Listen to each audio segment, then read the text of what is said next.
because the water behind it coming down. The land is over 300 years. The water, they always dump the oil, all the oil downtown, the city, they dump it over there, there's nothing wrong with it. I thought it was gonna be a money thing, everything is a money thing. And it was, it's so judgment, therefore judgment. All that reason oil, now it's still leaking, stop the coal, the oil and leaking One year, you're not gonna get rid of that. No, They cleaned up. they haven't done nothing else. Huh? They haven't done it. I haven't done anything. I like to take that from the living off now. Hey, how you doing? Just the history of New York. Official background, 1,000 people off. I guess so. Yeah. So how you feel about this filter inside thing? Which one's inside? They're talking about revising it. Are you Probably twice very a week? expensive. Yeah. Well, Probably very as I expensive. mentioned here, my alternate side car, as my resident only car, Boy, I something gotta that do I it. think that's gonna do the most is keep it moving. Son? Well, that's just it, Absolutely. it is, since, maybe, it's twice a week, it's like lunches, it's Son? something. That's pretty cheap for something that, It's value. Because everybody thinks inside. No, You because gotta think there's outside. certain cars but they can, it's on easy, my lot, it's not easy, literally it's have to it's much, so it's this price. is gonna get them to move. That's all by the Because they're city. gonna have to. That's all by the city. No, If the whole came to take it on my block, If it's private, I'm already you can basically, but my block is regularly down the phone, and I have a guy that drives me the sidewalk every week, contacting, and he has contact their department, sanitation, multiple times, no one wants to take responsibility. Now we're talking about doubling the amount of time this guy. Sure. I would much rather, I'm all priorities for to go after stuff. Today, I had to walk my dog to Willow Street because they parked in the crosswalk again. This will be my next street block article. So the I, whole thing with parking enforcement in New York City is under a social contract. no. And it shifts, and it shifts for, and it's shifted to the point now where there really isn't any enforcement. Post-COVID, here we are, and let's see what else can happen, because It's November. Ticket every now and then, Still no it's not one was? nearly the level of enforcement, like my friend has in the lower east side. So he That's lives good to in have. Then if I leave, twice a week. if I leave, I'll be absent, marked absent, right? What's me to catch? I don't know why. Inspectors there every single time, twice a week. I point it out to them every month. And he lives on Every one month. meetings, so. It's like, you know, like, It's a lawyer to do that. you're parked on, like, whatever, it's spring on Tuesday and you're parked on Monday side. You can block them in, and then they leave it flat, and Yeah. they'll leave it for like a good hour, and no People one think, comes. I mean, people think that that's a common. but that doesn't happen on the Lower East Side either. No, it doesn't. It will get taken. Yeah. They don't throw it away. Up here, there's very little, And enforcement. yes. Just like laying down there. So what Your counts?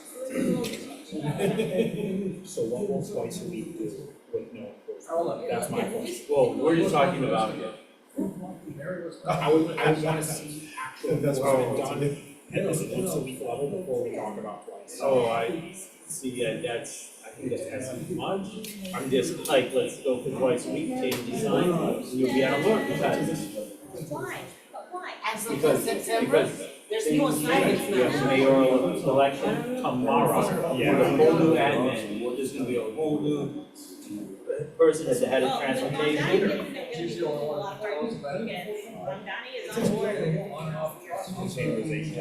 Well, that is right, that's, I think those kind of programs, I would pay too much attention to that, but I haven't heard any complaints about that. Have you biked around there? Like, city nights? I'm driving around. You drive around city night? You see it? I mean, Yeah. Well, I drive for work, I have my business is in the back of my vehicle, so yes, I do get around. And I see Yeah. lots in daylight spots where they actually don't want people to park. That's what they should have, Or and every daylighting. single car, I like to drop all the cars. It's parked across over there. See, that's possible. What's that saying? No, that's not crossing the line, because that crosswalk belongs to the pedestrian, and you can text these things to the phone, and then things to the crosswalk. California is seriously. All right, guys, we'll start. Sorry. Yeah. That's all that holidays. Each part of the city has its own. Which is directly correlated to your finances. And that's what we have. Yes, that's why. Also-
Welcome to our guests. My name is Leo Jimenez. I'm the chair of the Traffic and Transportation Committee of the Committee of Action and Advocacy.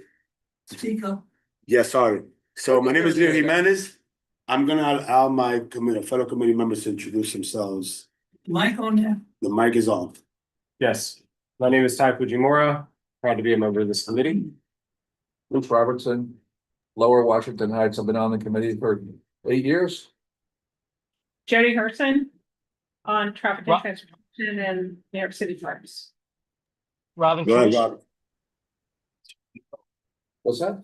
Go ahead, Robert. Go ahead. Robin Cruz, part of traffic and transportation and licensing committee. Go ahead, Jim. Hi there, I'm Jim Berlin. I had hoped to be there in person, but it turns out, and let me mention this because it's a rule that's out there and we haven't really been following it.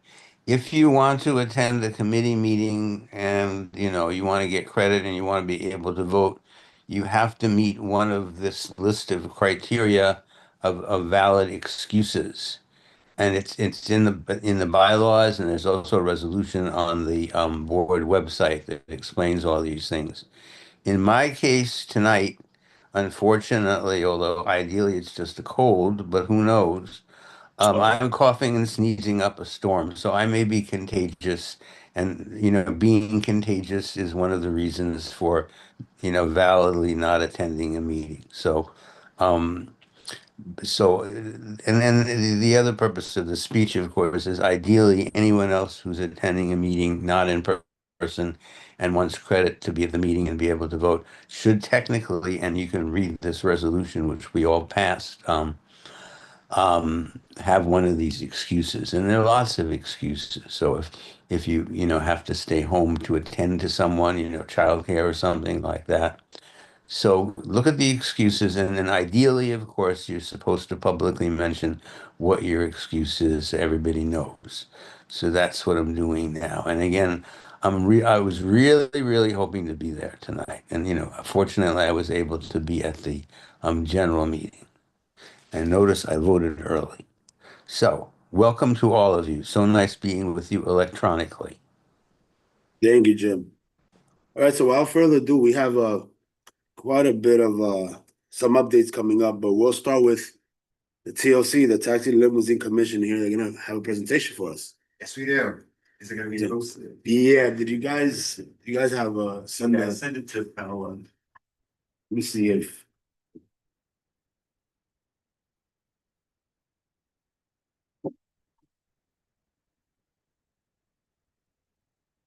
Want to come over this way, so you can see it better? you have all this, so you can. Or maybe go around. Okay.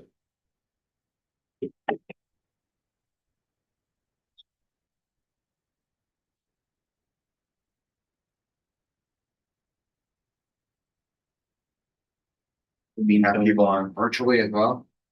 All right, Like this? just Jim. Or there. So she's not the. Robin, yeah. Thank you. All right, cool. Thanks. Are you gonna talk to that?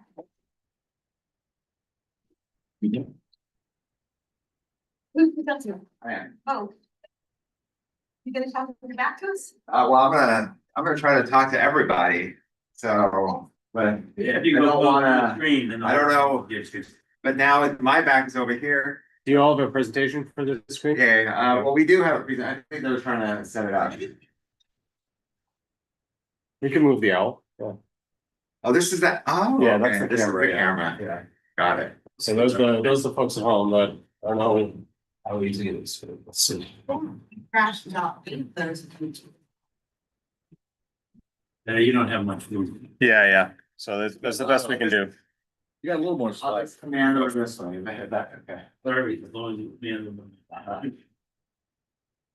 But I think the committee chair went and figure out the presentation so our members at home could take a look at it.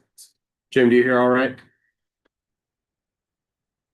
I'm hearing just fine, and then Great. maybe I'll be able to make out the screen. Okay, great. Because if you're on Zoom, you can actually make the picture bigger, Yeah. and look at it. So, You thank see you. me, Jim? Not unless you're sitting all by yourself on a chair. You wrong. No, you just have to keep All speaking. right, I'll speak loudly. Yeah, we've got you in frame here. All right, well, Very good. I'll go ahead and get started so that I don't take too much of your time while we're trying to get the presentation up. I can do it without. But anyways, my name is David Doe. I am the commissioner and chair of the Taxi and Limousine Commission. I want to thank Committee Chair Jimenez and all the board members for having the TLC here today. I'm joined with Deputy Chief Malero and Dylan, our senior advisor to the commission.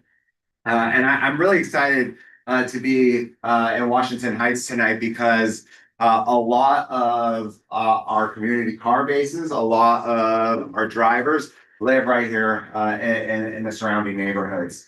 And I was one of the first commissioners or the only commissioner so far to get my TLC license. And why I bring that up tonight is because I have driven for one of the local bases. Have you heard of Kennedy Car Service? Oh, yeah. Yep. So I drove and took a couple of trips from the hospital and back all around the neighborhood. Real trips. And, I always like our community car services because typically for about a mile trip is only about $12. And so sometimes cheaper than the alternative, like, taxis, if they come up this far north, or even Uber and that. But how many of you have heard of the Taxi and Limousine Commission? Excellent. I go to a lot of community board meetings and there's like maybe 25% of people who have heard of the TLC. But the TLC has really been in existence since 1971. It's been an offshoot of the NYPD. And we were created because the for-hire industry, and especially at that time, the yellow industry has grown exponentially, excuse me. If I can go to the next slide.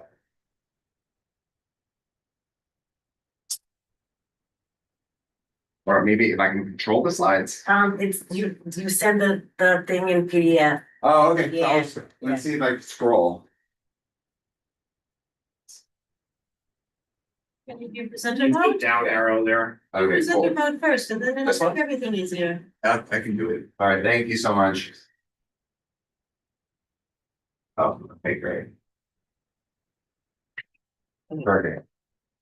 Okay, and so the TLC has a variety of different functions, but one of the most important, and that's one of the reasons why I'm going to all the community boards across our city is because we have not only an enforcement team, which Chief Malero will go through his functions, but really our prosecution unit. We have about 30 lawyers who do consumer complaints. And they do a fantastic job, and we're getting a round of applause. Because typically in a year, we get about 12,000 complaints. And so that's several hundred every single month, and sometimes a lot more than that. And we go through all of them. When someone is blocking a bus lane, a bike lane, any pedestrian egresses, things like that, or they're doing and misbehaving in your neighborhood, we are able to, especially if there are licensees, not only take a consumer complaint, a report, and then hold our licensees accountable. And so, that's something that I want to stress to everyone watching at home in this room, is that when you see a TLC driver misbehaving or any community car service misbehaving, let us know so that we can take action. If they're in your neighborhoods, parking illegally, things like that, we want to know about it, and we want to make sure that that we are good neighbors to all of you. In addition to that, we also have our rulemaking committee. And so if there are new rules that we don't have on the rule books yet, we want to make sure to hear from our community so that we can make sure that we incorporate them into TLC rules. But we have a variety of different functions, and you can see them for you, those at home, the presentation, and then I also brought some presentations for you all. But we also inspect 100,000 vehicles every single year at our Woodside facility. They come in similarly to a DMV, where we inspect point to point, from brakes to dome lights to headlights to everything in between. And here are just some fun facts regarding the for-hire industry, especially in Manhattan. 6% of all of our licensed drivers, or about 11,000 drivers, live in Manhattan. 9% of bases, 850 of the 850 are based right here in Manhattan. And then there's about 4,000 cars. And so that's a small number that are affiliated with these community car services. The big number is there's about 120,000 vehicles in all 5 boroughs doing about 1 million trips each day. And in comparison, I think on the best days, the MTA does about 4 million trips a day. And we are very proud of the fact that about 11% of our fleet, or 13,000 licensed vehicles, are electric. And we are progressively getting to 100% by 2030. And we're working with a high volume companies like Uber and Lyft to meet that goal.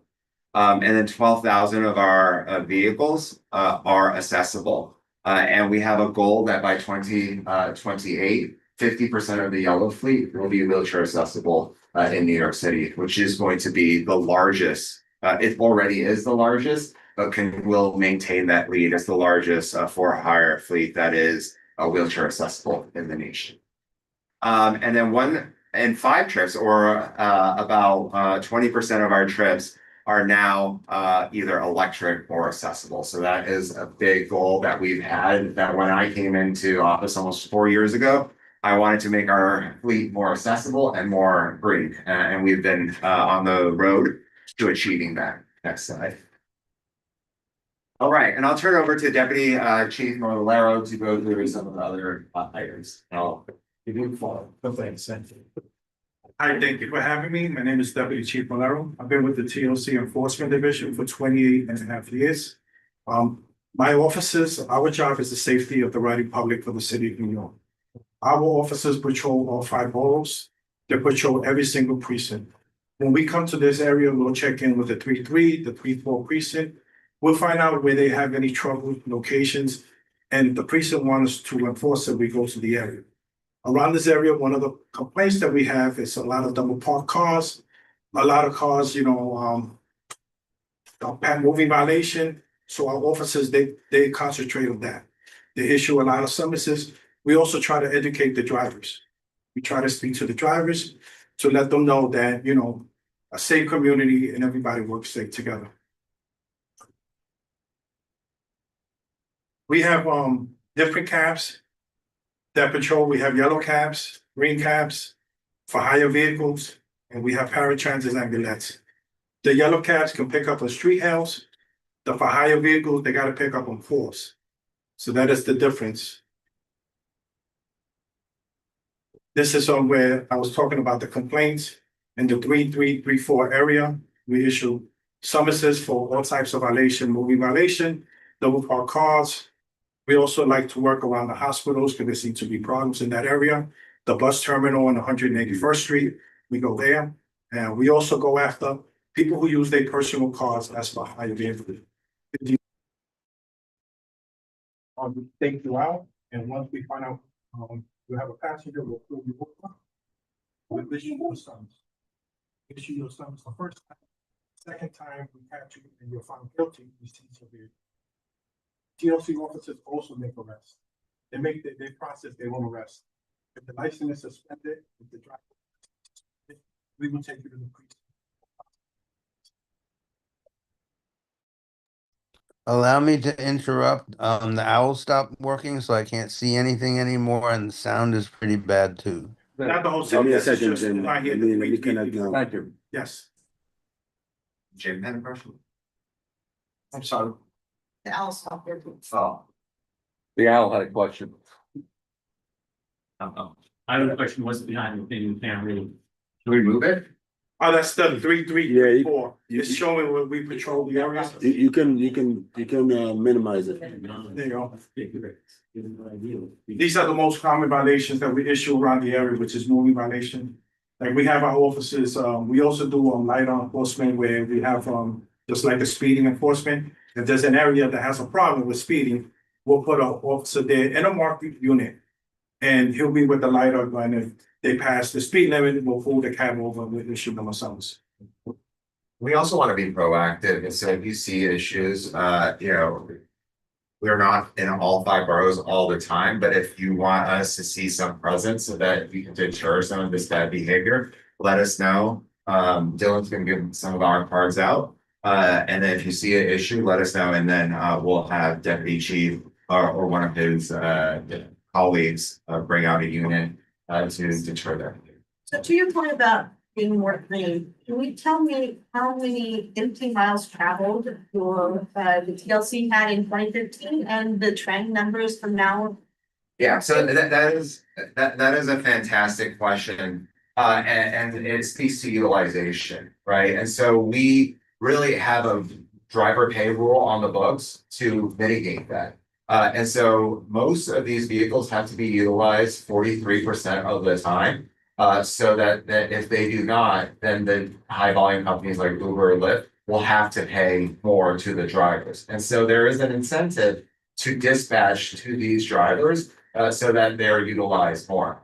For specific utilization of how many times that they're cruising empty, we can get that to you. It'd be great to see the time series and the particular regulation you're talking about. Yeah. If you could just note that in the time series so that we could see the trend changing at that Yeah, inflection so point. driver That would pay be was great. introduced in 2019, and what you've seen is that the companies have been doing something that really hurts drivers. What they have done is pay to lock out drivers. And so if, for example, I'm working an 8-hour shift, right? But then there's not a lot of work out there, they'll just lock me out in the middle of the shift. or tell me to move to, and you know, this might sound, okay, fine, but then if you're a driver and then you move to another area that is more busy, and then by the time you get there, it's no longer busy, you should be paid for that time that the high volume company is telling you to move. But what we have seen with this new rule is that drivers are being compensated fairly, and they're also being utilized more for that end. So in your previous. Sorry, Allegra, we're gonna continue the, You choose to draft a resolution to support drivers because many of those folks actually live there. absolutely, we'll discuss among the committee, but we have to, this is some time, Okay. advance the presentation. We don't allow back and forth. It's- And basically, in the No, enforcement, Commissioner, you're right. yeah, in the enforcement, basically, we issue different type of summonses. One of the summonses that our officers have been concentrating is, because I don't know if you guys noticed, there's a lot of tinted windows out there. So our officers have been concentrating on for hire vehicles with these blackout tinted windows. So we've been issuing a lot of notices, violation. They have to report to our safety and emission to get their windows, their tint taken off. They also will get a summons for that. No tech is allowed? On not in the front and on the side of the windows. And if it's too dark, it's It's too also. dark, Yeah, so it's we too needed. 10 meters, we check them, and if they've had, Too they're not in line with the law, we have to check them. And the for hire vehicles, like I said before, they supposed to work out at the base where they get called, they pick up passengers. The yellows and the greens, they can pick up street house to street. Sometimes you see a lot of the regular for hire vehicles picking up street hills, and that's a violation that's supposed to be It there. happens a lot at the terminal. Yeah. Just to be- If you definitely have something that you want us to enforce, or an area you have a problem, I give you my card and please contact us and we'll have TLC officers here. We work with marked units in uniform, and we also have undercover officers that will be undercover. They'll walk around the hospital to see if we catch any of the hustlers. How many officers do you have total? Total, we have. Over 100 officers. Over 100, And we're recruiting for another 100. Okay. And I've got 2 classes down right now. Got it. So you deploy teams where you know there's a hot spot where something might be going on. We Is that right? receive a lot of complaints from different precincts. And we have.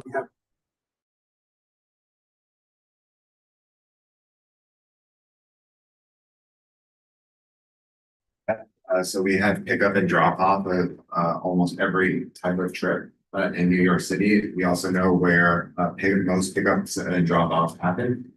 For example, 181st Street, we know that the Penn Station bus terminal, the 2 airports, and so we utilize data to conduct operations. But why is LiDAR necessary when there's technology that has like speed tracking within the each vehicle? So. but we- Universal speed track, Certain areas don't have speed cameras. just cars, individual cars, can have that. We don't get that data. Like just a regular, like off the shelf Amazon, like. Record your ride will have a speed. Yeah. That's, that probably is the future. Right now, we do have the officers with that. Yeah, I think the question is maybe requiring telematics and requiring cameras in the for hire vehicles. That's something that we think about on a regular basis of how we can deploy that across a fleet of 120,000. But yeah, we're always thinking about how to make the industry a little bit safer. And this is a picture of our cabs, the yellow cabs, which it tells you it provides street help for anywhere in the city of New York. The green cab, which provides street help services, but it has to be from 96th Street up. They cannot pick up in Midtown. Midtown is only for the yellows. The yellows can pick up anywhere in the city. And then we have the prearranged, which is the for hire vehicle I was talking about. You call the base, they're the ones who send you a for hire vehicle. And then we have our commuter vans that provide services in destination areas throughout the city. And then the last one will be the paratransits, which transport a lot of medical patients to the hospital. So these are how the cabs that we have. The illegal cabs, we don't show because you can see if they don't have TLC plates, they're working on license for hire. We try to, and whenever we stop them, we try to educate the passengers and let them know you're taking an unlicensed vehicle. This car is not insured, it's not properly insured. You get into an accident, you're going to be suing the driver who might not have insurance himself. So that we try to educate the public as much as we can.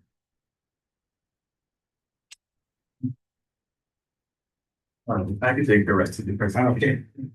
But yeah, so as the commissioner and the chief were alluding to, when you get into a TLC licensed vehicle, one of the reasons why we stress it's so important to get in is because you have rights as a passenger once you start that trip. So you may have heard, in the news over the past several years about service refusals, right? Drivers saying, "I won't take you to this destination," or "I won't take you somewhere because of the way you look," and that is a big violation for us. So we have a very strong a service refusal protections built into TLC rules. So we have a long list of protected classes that are that can't be refused service, right? So you can't be refused service based on your disability, your race, your gender, your sexual orientation. So that's all included within our rules.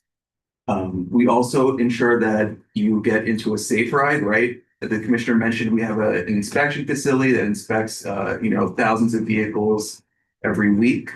And so there shouldn't be any issues with seat belts, safety equipment. The vehicle should be in good condition. It shouldn't be, smell of smoke or other odors. So if you do notice that when you get into a vehicle, you can report to 311. That goes to our agency directly.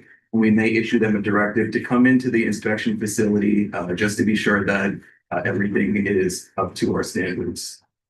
And then finally, you have the right to access a wheelchair accessible vehicle wherever you are in the city, right? So the commissioner mentioned we have over 12,000 wheelchair accessible vehicles. That's across the yellow taxi fleet, and it's across the FHV fleet. And you'll see if you open up your Uber and Lyft app, you'll have the option to select a wheelchair accessible vehicle. And also, if you call this number here, which is our accessible dispatch number, you can get a yellow taxi or green taxi to your location and it'll be accessible. Yep. What is the volume of accidents involving for hire vehicles? Volume accidents. So we do track accidents involving TLC vehicles.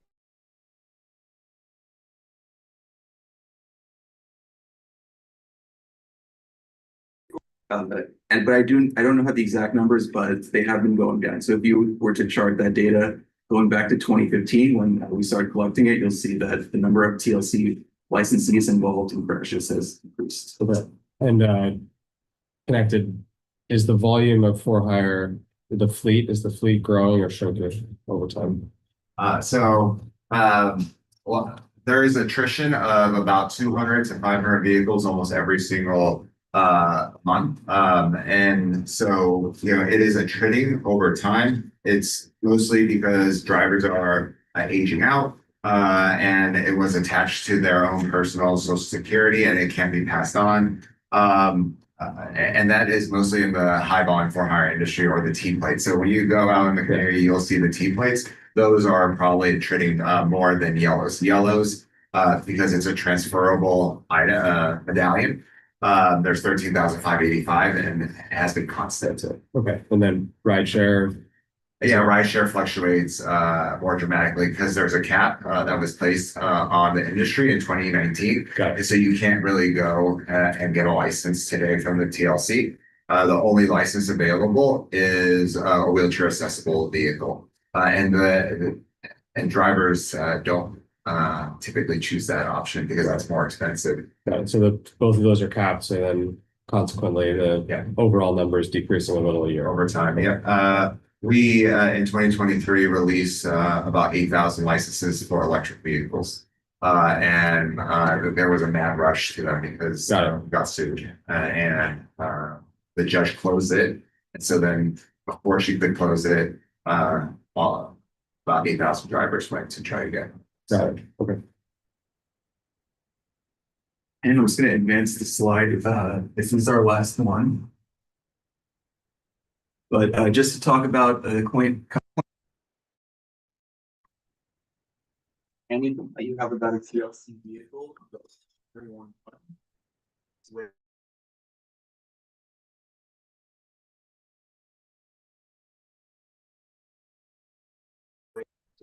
That we get. So it's helpful for us to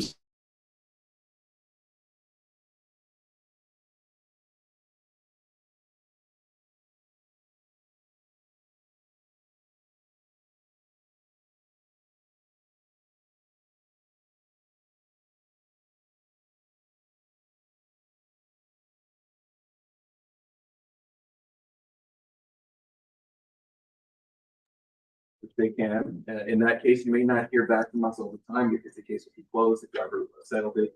But if the driver decides to contest that summons, we may call you back for more information and to attend the hearing. And we do have a very high rate of success. So 91%, over 91% are admitted to our. And that's it for us. Do you have any additional questions? Is it legal to park with no cab overnight on residential?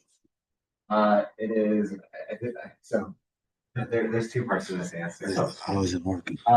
It is legal for a driver to park on our road, similar to any other car. Now, it doesn't frustrate the member at all. I mean, I was under the impression it wasn't legal, so I didn't know. It is legal, but there's another piece to that for the livery industry. And that release delivery. Before it is the free there, off-street park available.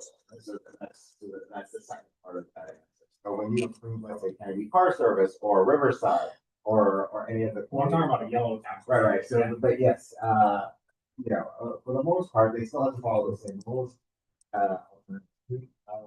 Things like that, but yeah, that they are allowed. Should be on, man. So what impact has congestion pricing had on the TLC? And that's a great question. Business and, I talk to the drivers and they say, hey, I can get across town quicker. So they're happy. Yeah. I'm happy. So. Are you happy? Well, let me put it in terms of numbers. The yellow industry, the for hire industry, were known as an environmental justice group, and so we fought tooth and nail to have a per trip charge instead of that $9 charge, because that burden would have been on the driver and this impacted them. But the rider is, taking on the for hire vehicle and then causing that congestion. And so we were very happy with that. Now, in terms of numbers, trips for the for hire industry have not changed that much, right? And that is Uber and Lyft. So they have remained constantly the same. For yellow trips, it's increased by 10, sometimes even 20% in a month. And that is probably because of a variety of different factors, including Uber and Lyft dispatch, or excuse me, just Uber dispatches to the yellow industry, as well as their own vehicles. But what we have also seen is that medallion transfer values have also slightly increased. We don't, we keep track of the transfers of medallion values. We don't keep track of the actual values, nor do we have medallion values. I just wanted to give you some of that evidence. But also, the number of medallions on the road have actually increased year over year. When I first started, there was about 7,000 or half of the medallion fleet active. Today, there's close to 10,000 yellow medallions active in our city. And that in the last year was the most dramatic shift, about 1,000 more. You're saying with the addition of Uber and Lyft, yellow taxi medallions have gone up 3,000 over the past couple of years. That's 3 years, yes. So they haven't killed the yellow business. Yeah, I would two things that happened in between that besides congestion pricing. We also raised the meter rate of fare for the first time in 10 years. And so, part of that is that, while there might be the same number of trips, more since the pandemic, drivers are making a little bit more because of inflation. And so, we looked at a variety of different things. Drivers' expenses increased, and so we increased it. And so more drivers found it more lucrative to drive it for the yellow industry. Thank you. Like bring up even on me. So for New York City, have automated speed camera enforcement everywhere, automated red light camera enforcement everywhere, stop sign enforcement everywhere. State subverts the law to their benefit of their. However, the TLC has that particular rule followers on every single road. You could have the impact of making all the other drivers in the street also follow strictly. So I think that it would be nice if you wanted to really consider something on a big level that would help out the whole community. It wouldn't be a speed camera enforcement like people getting tickets. You have all the yellow cabs who never go over the speed limit, all the yellow cabs who never run a stop sign, they never run a stoplight because they do have a camera.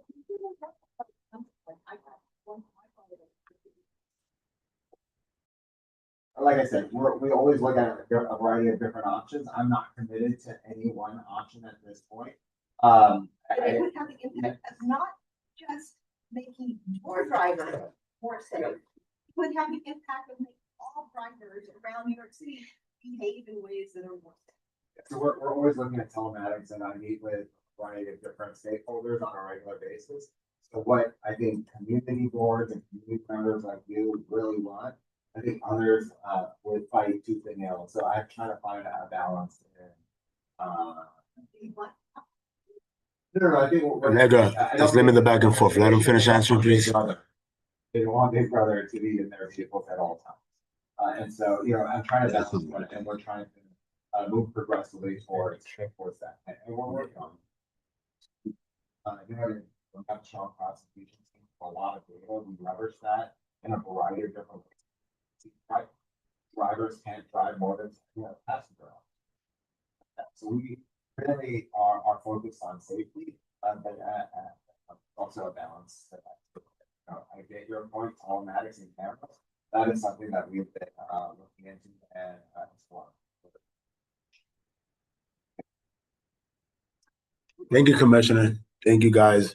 We'll come with the presentation. If we can have your business card, I think we can pass the info to the rest of the board. Everybody. Thank Do you. you have any complaint on enforcement? I appreciate it. I have a look. Well, you guys do enforcement there, but Yeah. the bridge. I got a complaint recently. Someone was threatened. Give me, Yeah, I'll send you the information. Definitely. Thank you, Deputy Chief. Email, yes. Okay, appreciate it. Thank you. We are gonna have to keep. Yeah, that's correct. What's going on? Yeah. Thank you very much. See you later. Okay, great. Thank you. Thank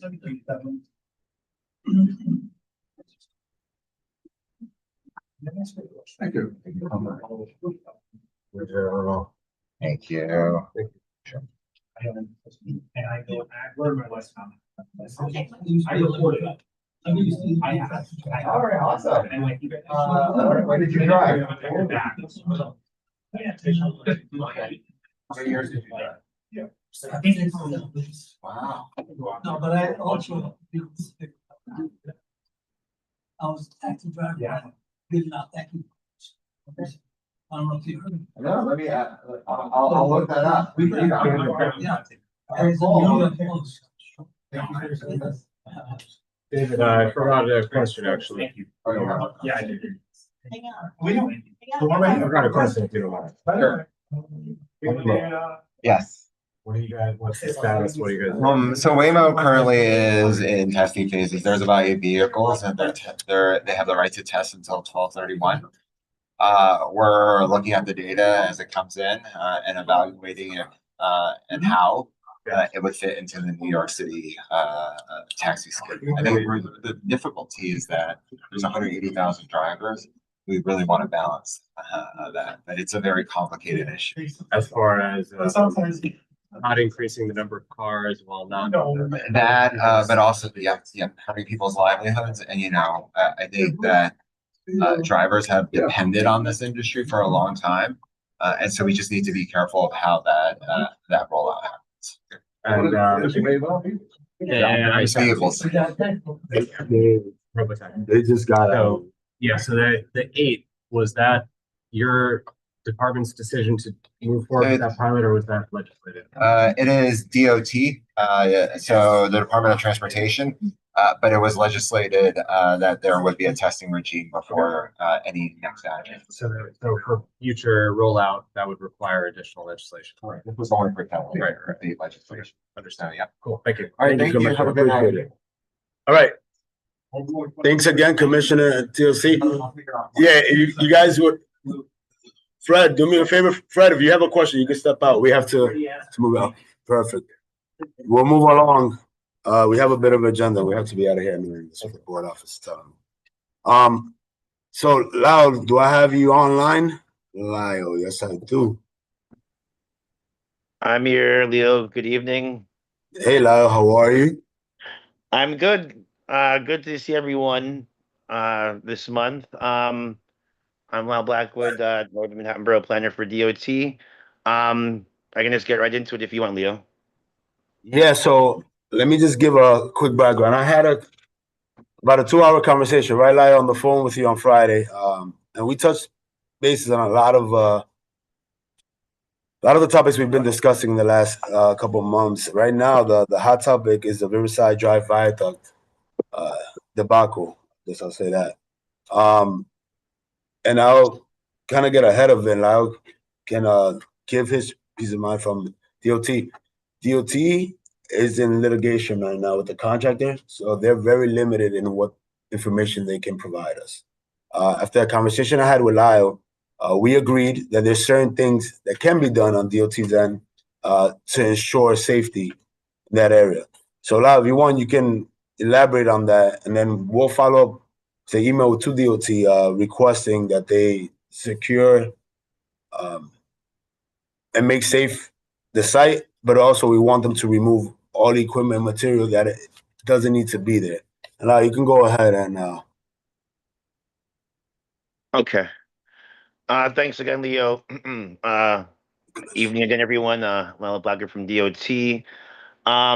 Thanks, Leo, for prefacing pretty much at least this portion of the Riverside Viaduct update. So, as Leo mentioned, he and I did speak for quite a bit of time a couple days ago. And as he mentioned, DOT is still involved in legal issues with the contractor, so there's not much I can say still at this time. But to date, DOT's Bridges Division, who's in charge of this project on our end, is taking a closer look at the viaduct area to see if there are any locations within the construction site that can either be cleared or reorganized while the litigation is taking place. As mentioned previously, this area is still being maintained for safety during the litigation period, and that will continue all throughout. Also, as a reminder, DOT still has our community construction liaison, Valerie Torshin, on site. She's still there in the office every day, ready and willing to respond to any questions or concerns if anybody needs to reach out to her. And she's also still sending out the weekly newsletters and informing the community of the current status of the viaduct. And Leo, I didn't forget, I'm going to send you her information just so that you can have direct contact with her, just in case you need that for any reason on your end. So I'll do that definitely before the end of this week. And I'm also in the process of setting up a meeting with Leo and Ebenezer, with DOT's New Manhattan Borough Commissioner, Danielle Zuckerman, which should hopefully take place sometime in the next few weeks, where this and any other transportation and or DOT concerns can be discussed. I'll reach out to you, Leo, like I said, pretty much the next day or two, with some dates and times for that as well. So just be on the lookout for that. Like I said, that's pretty much all I can say at the time, but like I said, the area is still being maintained for the time being. And like I said, if there's anything amiss that you see, you can always reach out to me or Valerie, and we can address anything if need be, ideally in real time. So that's what I have as far as the Riverside Viaduct for now. I can keep going. Wait, I had Jody. Jody has a question for you now. Yeah, hi, Okay. Lyle. Thanks for coming tonight. I guess the only thing I want to impress upon you and on the record and DOT is right now we understand everything that's going on and we appreciate you showing up. The really big concern I think that the community board has and the community itself is we need to make sure that ambulances and fire trucks can access those residential buildings down by the viaduct. They cannot do that right now, and it's really dangerous. We've had a heart attack, a stroke, and not being able to get emergency vehicles in there easily is a real danger. Okay. All right. That I will bring up again to my colleagues. I know that there's been some issues pretty much in front of the building entrances to both River Arts and River Terrace. I think we had to do some work in regards to kind of relocating the bus stop during the rehabilitation process. But noted, Jody. I will bring the information back to my colleagues to see if there's anything particularly around that area that we can do to make it safer and give the folks who are around there more access in and out of their building. Fantastic. Thank you, Lyle. No problem. Lyle, I want to emphasize, I do appreciate you taking it back to your colleagues, but we need action. It just can't be a conversation, especially when it's a safety concern like that. It shouldn't fall on deaf ears. No, understandable. Yeah. Like I said, we are taking another look at the area just to see if any of the construction material that is placed on site can be removed, during the litigation process. So, we've removed some materials, at least closer down to 153rd. For the time being, our crew was there a couple of days ago.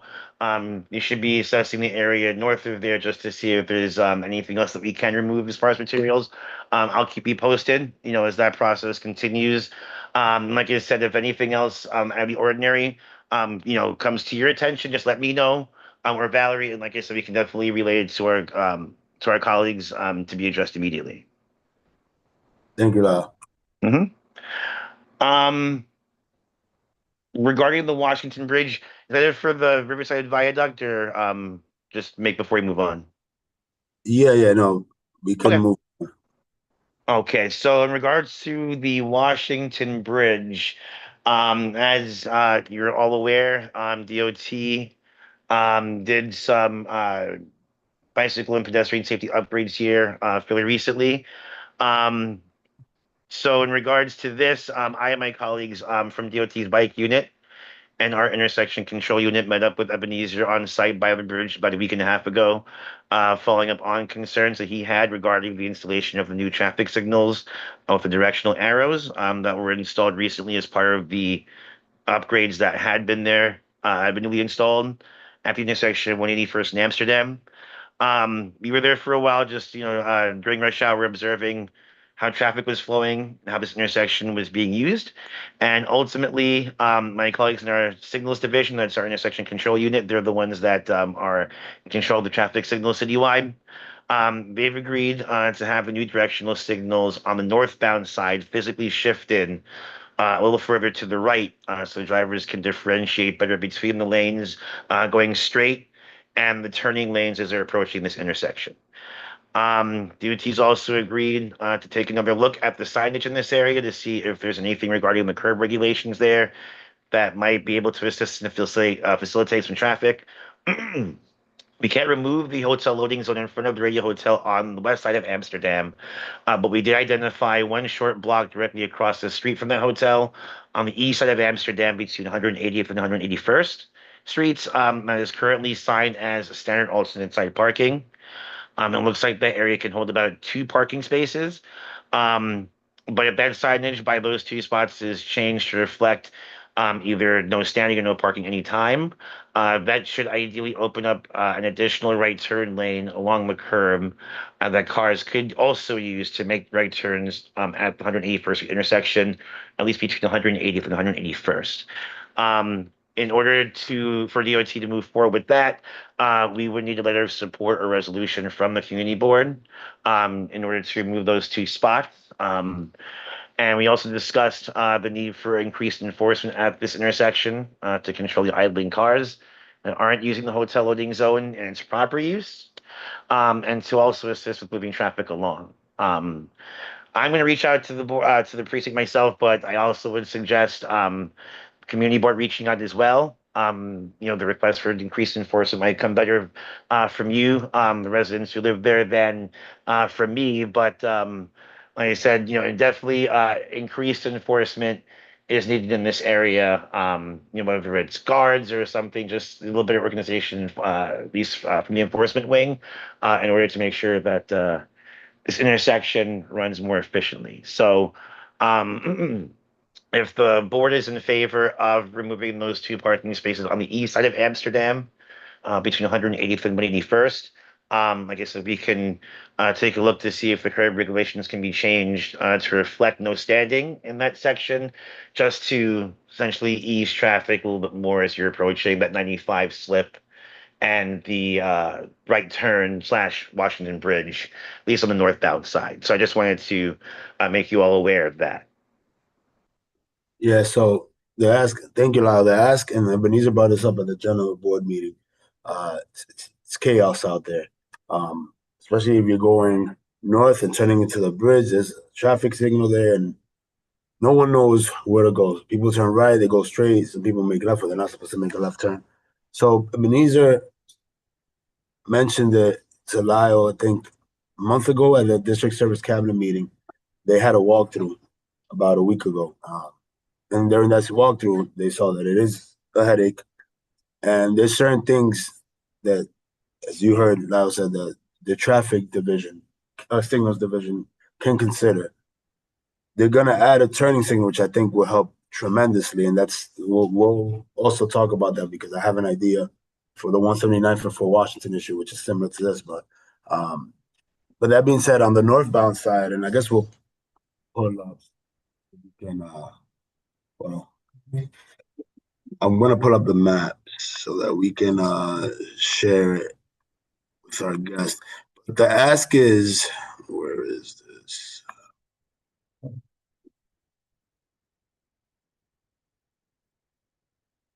So it's Amsterdam.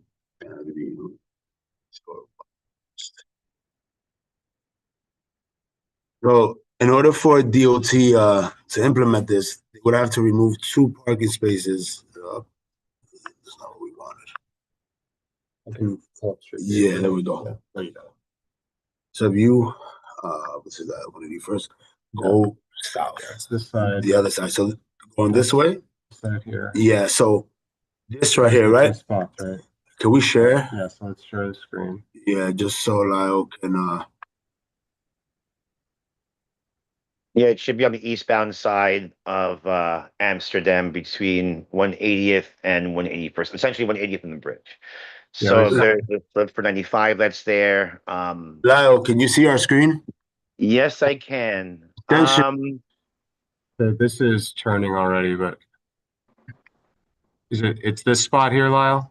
I'm just if you spin it around, it should be just the other side of that crosswalk. So basically those 2 spots right there, yeah. So these are parking spots. Is that no standing? Let me just make sure, because there's no standing currently. In front of the crosswalk. I think you're referring to these 2 spots right here, right? Yeah. And you can see the sign here. This is no standing from behind. So it's 3 standing on the left, and it's maybe 2 legal, 3. Yeah. 3 usually. So those spaces, basically from just south of that pole toward the crosswalk. Sure. Well, ask is to so that they can consider or reconsider traffic signal, and we're just in the curb line. We would have to remove those 2 spaces, 3 spaces at most. Yeah. So just to make it safer so that people are not getting tied up around this end when they're turning. Right. Here's where the issue happens. Of course. And I'll state I'm totally in support of that idea, and the crazy thing about it is it intersects with the GWB traffic, so then Amsterdam Avenue gets backed up several blocks. So adding a lane there would make a big difference. Yeah, we thought so too. But we just want to go ahead and do it. So, if the community board is in favor of just essentially repurposing that curb to reflect a right turn, like an additional right turn lane, we think that could better organize at least that portion of Amsterdam. So cars going onto the bridge or onto 95 have a little bit more room to play with instead of just trying to all force themselves, into those few lanes that are going northbound. We essentially, coming from the GW side. Okay, let me have Jim. He's online, he has a question, then I have the committee, then I'll go to Allegra. Jim, go ahead. Thank you very much. My thought is a more general, I agree with this. Of course, people are not happy when we take away parking spaces, but, safety is the most important thing. This area, um, Amsterdam from maybe 177th Street, because there's some ramps down there, or 176th Street, all the way to like 181st or 82nd Street. That's just this very, very, and the 178th Street and 179th Street. This is all very complicated, and it might be something that in the future we want to ask DOT just to study that whole area because it is so complicated and probably it can be improved upon. So that's just my thought to share. Thank you, Jim. Anybody in the committee have any questions? Jody, Ty. I would just add one more thing, which is I live on Amsterdam 177th. I'm very familiar with this area. We do need to continually focus on livability and things like bike infrastructure for this area. Obviously, I'm huge on that in general. Perhaps the priority in this particular case is the flow of vehicles because you have this conjunction of all the bridges, but I don't want that to be lost in my statement of support. Yeah, just I guess to piggyback off of that, as you're aware of some of the improvements we made along the Washington Bridge were to make the bridge more biker friendly. It's a lot easier for both bikers and pedestrians to traverse over the bridge going between the Bronx and Manhattan than it used to be. And we're also trying to see if we can essentially continue the bike lanes curl in Amsterdam, at least the portion between 181st and 188th. So a little while ago, DOT installed protected bike lane from 188th going north on Amsterdam, looping around to Fort George Avenue. Ideally, the plan is to go south of 188th to connect the bike lane that's currently on the bridge with Amsterdam, hopefully a protected bike lane. So we've been having conversations with some of the stakeholders in the area, and hopefully we can reach some sort of resolution in order to continue that. But just wanted to let everybody know that we haven't forgotten, at least as far as trying to connect that portion of the bike lane north of the bridge on Amsterdam between 181 and 188. So to be posted on those conversations as they occur.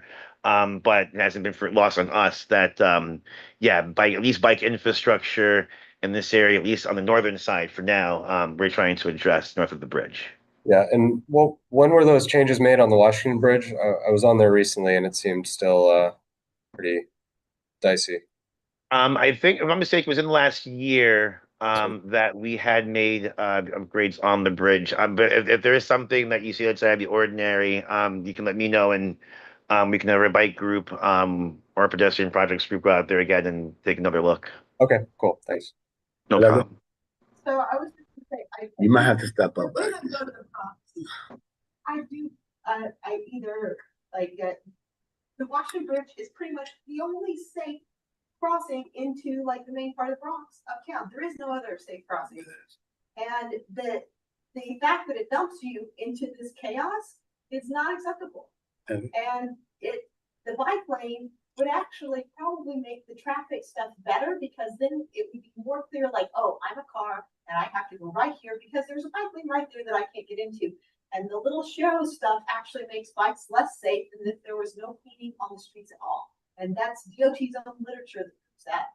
But it is the approach for the bikes. If you don't bike onto the Washington Bridge all the time, it is confusing. Am I supposed to, if I'm going this way, am I on the north side of the bridge, am I on the south side of the bridge?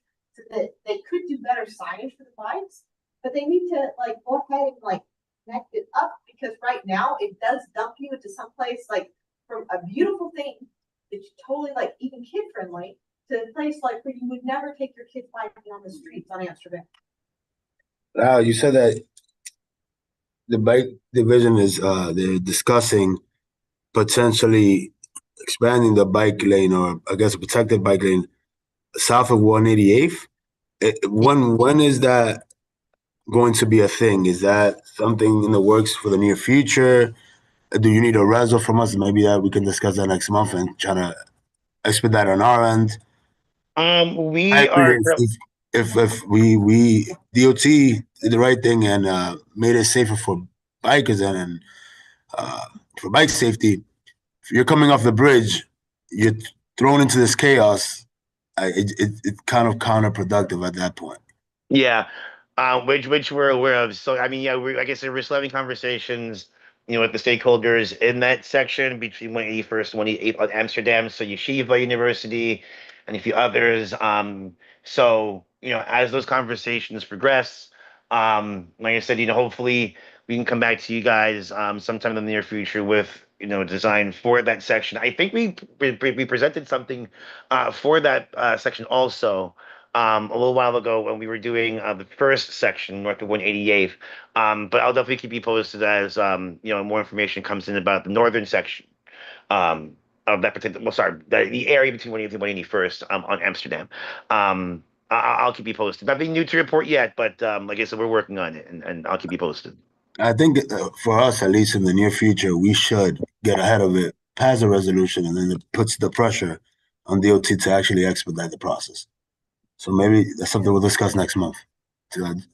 We'll start the protected bike lane reso from 181st right off the bridge going to 188th.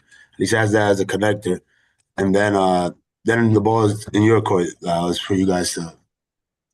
Which would include, which I agree with Jim, a traffic study. Like I said, we're trying to see if we can make that a reality. So, stay tuned. Okay. All right. So I'm not letting you go just yet. So we're gonna move to vote on this reso, which would be to remove the 2 spots, then make that into a legal turning lane. Yeah, if I could just comment, because this is a new hand. I'm sorry. There is the second crossing, which we should keep in mind, and it's actually much safer than the Washington Bridge, and that's the High Bridge, and that's available to pedestrians and bicycles. And we should keep in mind that it's a very real way of crossing the river, and in fact much more safely and much more pleasantly. So let's not forget about it. Thank you, Jim. All right, so we'll move to a vote on this reso. I'm gonna go around the committee first, and then we'll take a general public consensus. So Jody?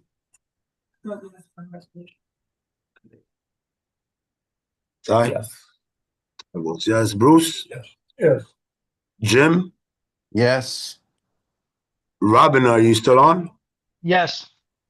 And I vote yes, so this, are you guys in favor of, the bike lane discussion we'll have in the near future, most likely next month. I think next month we'll get out of it. But for now, to remove the 2 parking spots and make this into a turning lane to prevent the backup. One thing, just make sure it's no standing to the park. Okay. Yeah. Picture you showed has the park with the crosswalk.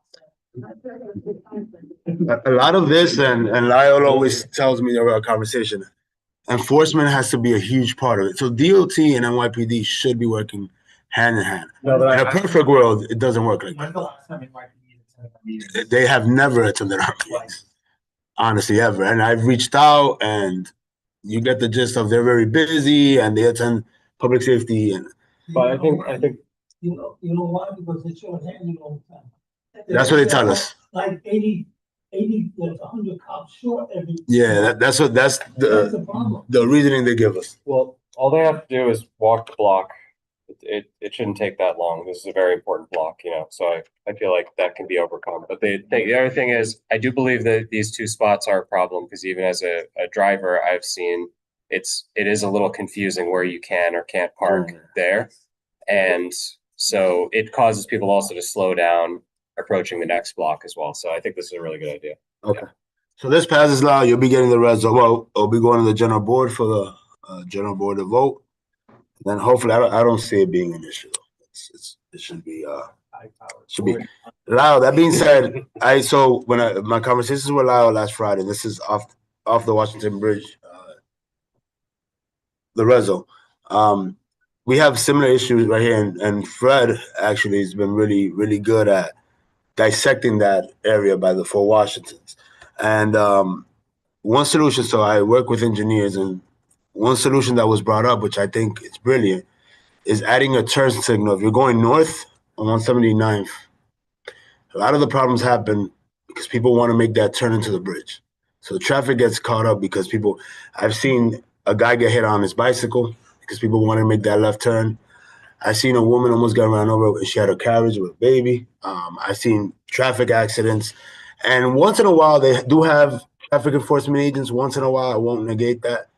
Not too often, though. North on St. Nick. No. We'll go for Washington. Yeah. We'll go to Fort Washington so you can see. Yeah, it's the other way. Almost 79 for Fort Washington.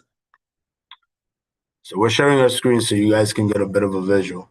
And if you go, yeah, that's another issue, and they have no place to try. You can leave it up at the terminal, but it's an uphill battle. I've tried. Yeah, keep going straight, please. Towards Fort Washington. So yeah, we go further up. So this that stretch. This is where the issue is, because this is one entrance to go on the bridge. Everybody on all directions want to get to this part. So this right here, this intersection is chaos. I've seen cars driving this side, they drive on the opposite lane because they got tired of waiting 20 minutes on the 2 blocks, which is ridiculous because the accident you can cause, it's scary. So anyways, I spoke with Lyle a bit, and there's an issue, and we can't go under the bridge.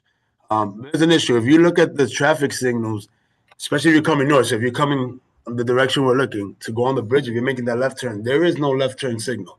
So there's a green light, and that's a free for all. You go in the direction you need to. If you got to make a left, figure out your left. If you want to go straight, figure out straight. My ask to DOT, and I guess we'll meet with the traffic signal division, is to install a turning signal for cars coming onto the bridge, making the left. If you have a traffic signal there, it would alleviate about 70% of the problems in that location.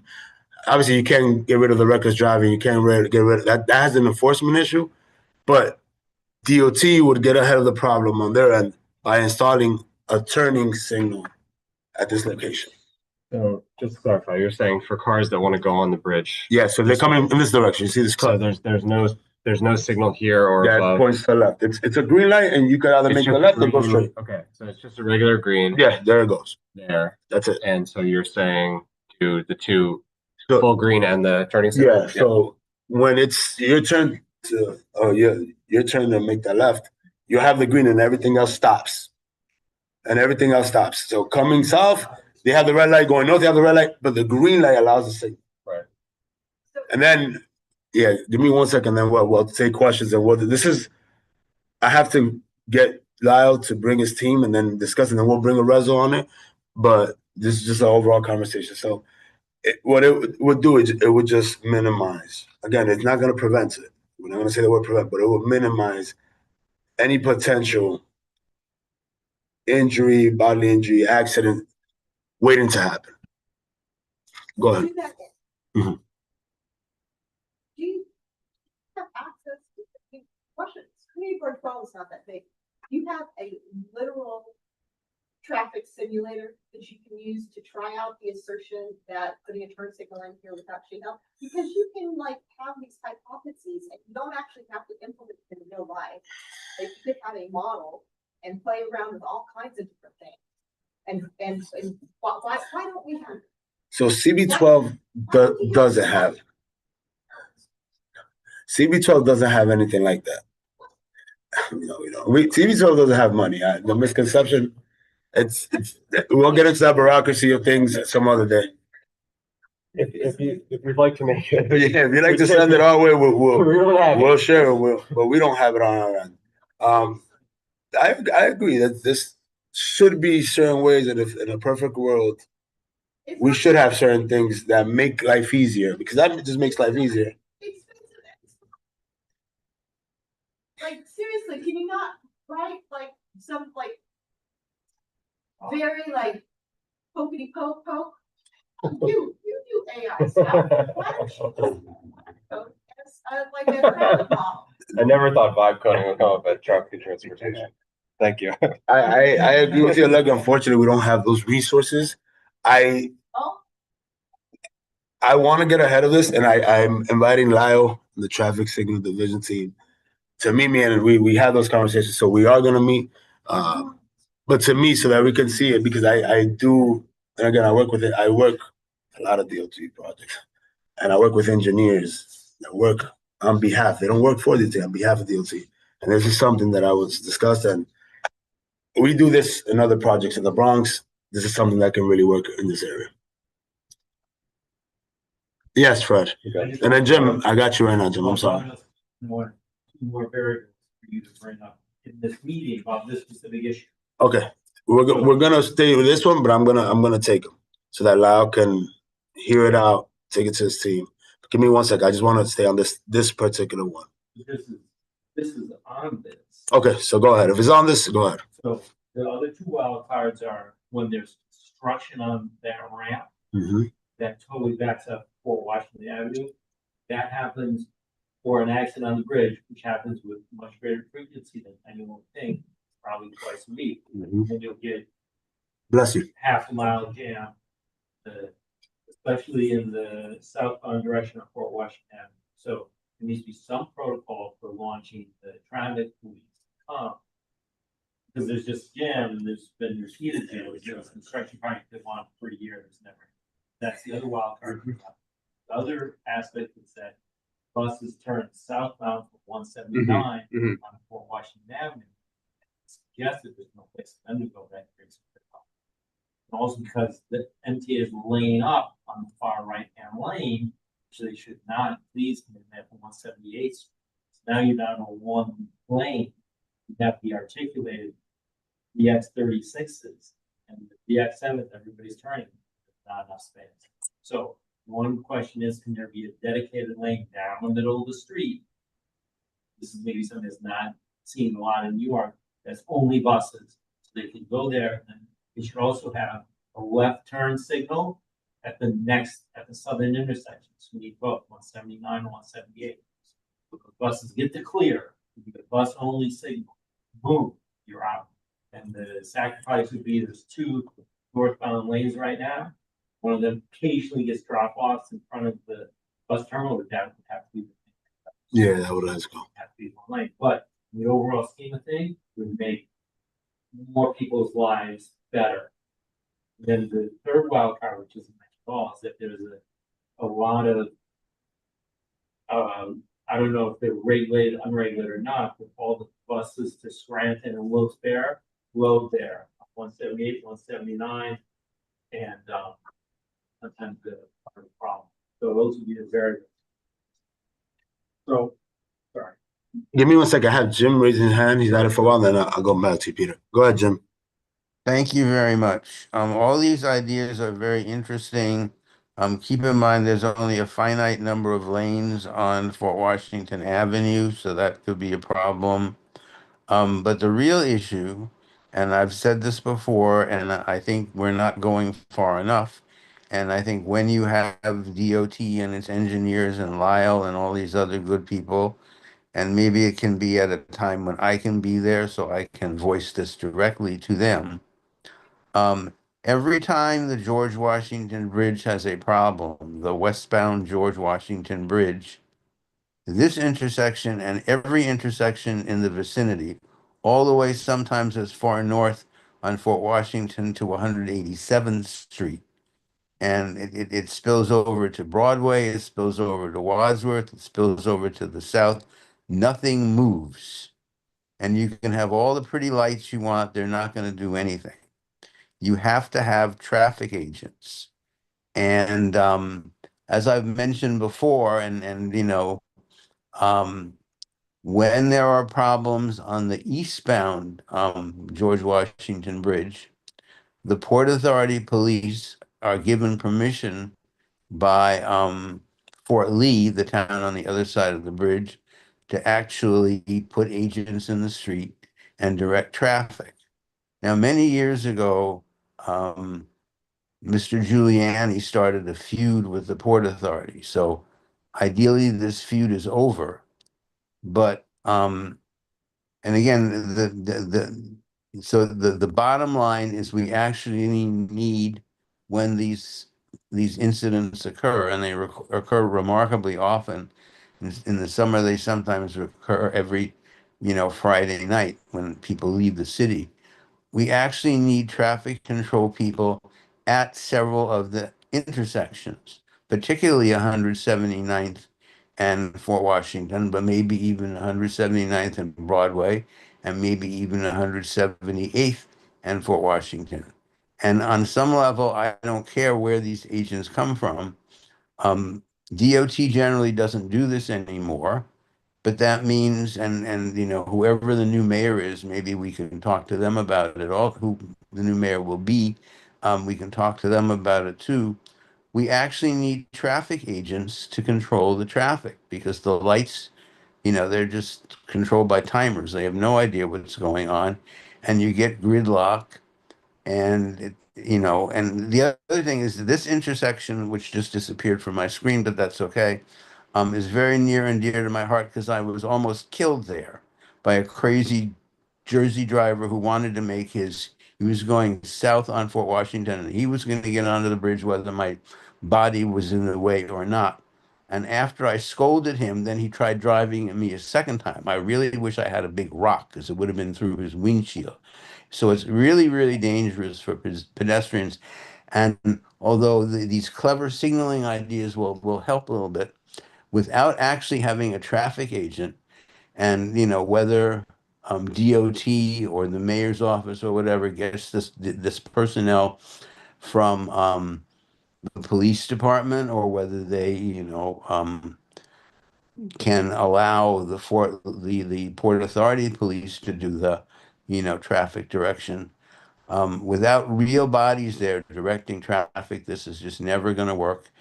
And tragically, next time maybe a crazy driver will succeed in killing someone. And in fact, there have been deaths. There was, I think, a death within not that long ago on 178th Street and Broadway where, some driver was being an idiot. So again, I would suggest, and we don't have to make it the entire theme, but in my mind, that's the only thing that's going to work, that when we have DOT come up here, and again, I would like to be invited, and I generally behave very nicely, we bring up this issue too, the issue of actually having traffic control agents. Because, the crazy drivers are slightly less likely to run down people in nice blue suits who look official. You and me, they don't care. Thank you very much. Thank you, Jim. Sonia, and then Peter, and then we'll move on to the topic. Sonia, sorry, you were part of the. It's okay. Go ahead. Thank you for entertaining my question. Firstly, excuse me, I am saddened by the fact that we continue to remove our parking spaces in this community. It seems like a constant, never-ending situation that is detrimental to those of us who own cars, right? Like, where do we park these things if our spaces continue to be eliminated? Secondly, I also want to know what enforcement is being used with bikers to make sure that they're using their designated bikers lane, because I'm not seeing that. I constantly run into bikers on 182nd Street between Amsterdam and Laurel Hill using the sidewalk in very dangerous ways. I mean, the speed is incredible. So here they have this whole bikers lane and they're not using it. So what enforcement is being used, being that all that parking was taken away from us for a bikers lane, and yet the bikers are not using the lane? Thank you, Sonia. And before I let Peter go, this is an ongoing issue we have with our committee, because the reality is that our committee doesn't really deal with enforcement. I encourage everybody, including the committee members, to really attend the public safety meetings or your local precinct council meetings, That's the opportunity we have to actually reach out to NYPD and request these things. As a board, we have to be better and proactive at bridging these conversations, right? We have to be able to have DOT and NYPD in the same room. And we tried it a couple of years ago through a public hearing, but NYPD never showed. DOT came full blast, but NYPD never showed. So, Peter. Jim basically said what I was gonna say. If you go down to Midtown, the Holland Tunnel, Lincoln Tunnel, you'll see traffic agents there directing traffic to go to Jersey. But because we live, uptown, north of 96th Street or whatever boundary you want to draw, we don't have that. So it's, just another measure of inequality that we have to suffer through. So Jim, and you bring up a good point. I'm going to reach out to Port Authority. So Port Authority's jurisdiction is around the bridge, and they might be able to help with some, I wouldn't say enforcement. I don't think they do enforcement, but at least traffic agents. They need the permission of It's not a bad idea to reach out to PAPD and say, hey, if you have the personnel available, they give a lot of overtimes. I have a friend who was Port Authority police on the bridge, and they make a lot of overtime. We should ask at our end, just like they do in Fort Lee. I forgot who mentioned it. Maybe it was Jim, but they should do the same thing on our end, at least in the bridge and the area by the bridge. I know that their jurisdiction goes to a certain point, but that's actually something that we can try to get behind and reach out to PAPD. And Lyle, I'm going to give you the opportunity to address some of the questions and concerns. Let me just mention that, in order to do that, they need the permission because the streets don't belong to them, they belong to the city. And, but again, you absolutely talk to them and they'll probably say, yes, as soon as we get permission from the city to, do traffic control on streets, we'll be happy to do it. But, that's probably what you're going to hear. And obviously talk to them. They're very fine police officers, many of them. Yeah. Lyle. I'm here. Yeah, so I don't know if you want to respond. I know you heard quite a few comments, including the traffic signal change that we're requesting in the future. Do you want to add anything to it? No, I agree as far as all the comments have been made regarding enforcement. I keep on saying, DOT can put up as many signs, put up as many traffic signals as possible, but anything that we do doesn't really have the teeth unless we have the support of the local precincts behind us with enforcement. To say they mentioned pretty much by Washington Bridge as well. But if you need any contact or connection with Port Authority, I might be able to put you in contact with somebody. If you wanted to set up a meeting, I don't think it should be a problem if I were to attend, just to hear it out, in regards to the enforcement component. But no, trust me, we hear you, at DOT, and as mentioned, DOT doesn't, it's not an enforcement agency. All we can do pretty much is just, relay everything to local precincts in order for them to follow up. But as you've seen, sometimes it's a little easier said than done, just trying to get the enforcement to back up, our signs and our traffic. But, if you want to have a site visit to this intersection also, I'll add it to the list. I'll see if we could put it in the calendar in the next couple of weeks. So you and I can meet up with our signals folks to have this conversation on site and see, if it's feasible, and see if there are any potential next steps that we can take to make this intersection a little bit safer. I've heard in the past about this location being a little bit more dangerous, but as far as a specific suggestion, this is the first. So we can definitely take a look, and we can set up something in the next couple of weeks where we can have this conversation on site. That's no problem. So what I'll do for our walkthrough, I'm actually going to reach out to NYPD and PAPD for enforcement, but NYPD to walk with us the full stretch of the district and the several spots that we want to go to. So I really think that they have to be sitting with us at the table for things to actually happen. If not, it's going to keep falling between us and DOT. Obviously can't do enforcement, and it doesn't go anywhere. So I was going to say that was the one thing I was going to mention. I know that's one thing we discussed, for any future site visits that might involve, infrastructure or anything, installation or anything that might, have an enforcement component. I suggested, at least to you, Leo, to have NYPD present, just so that they can hear it from you.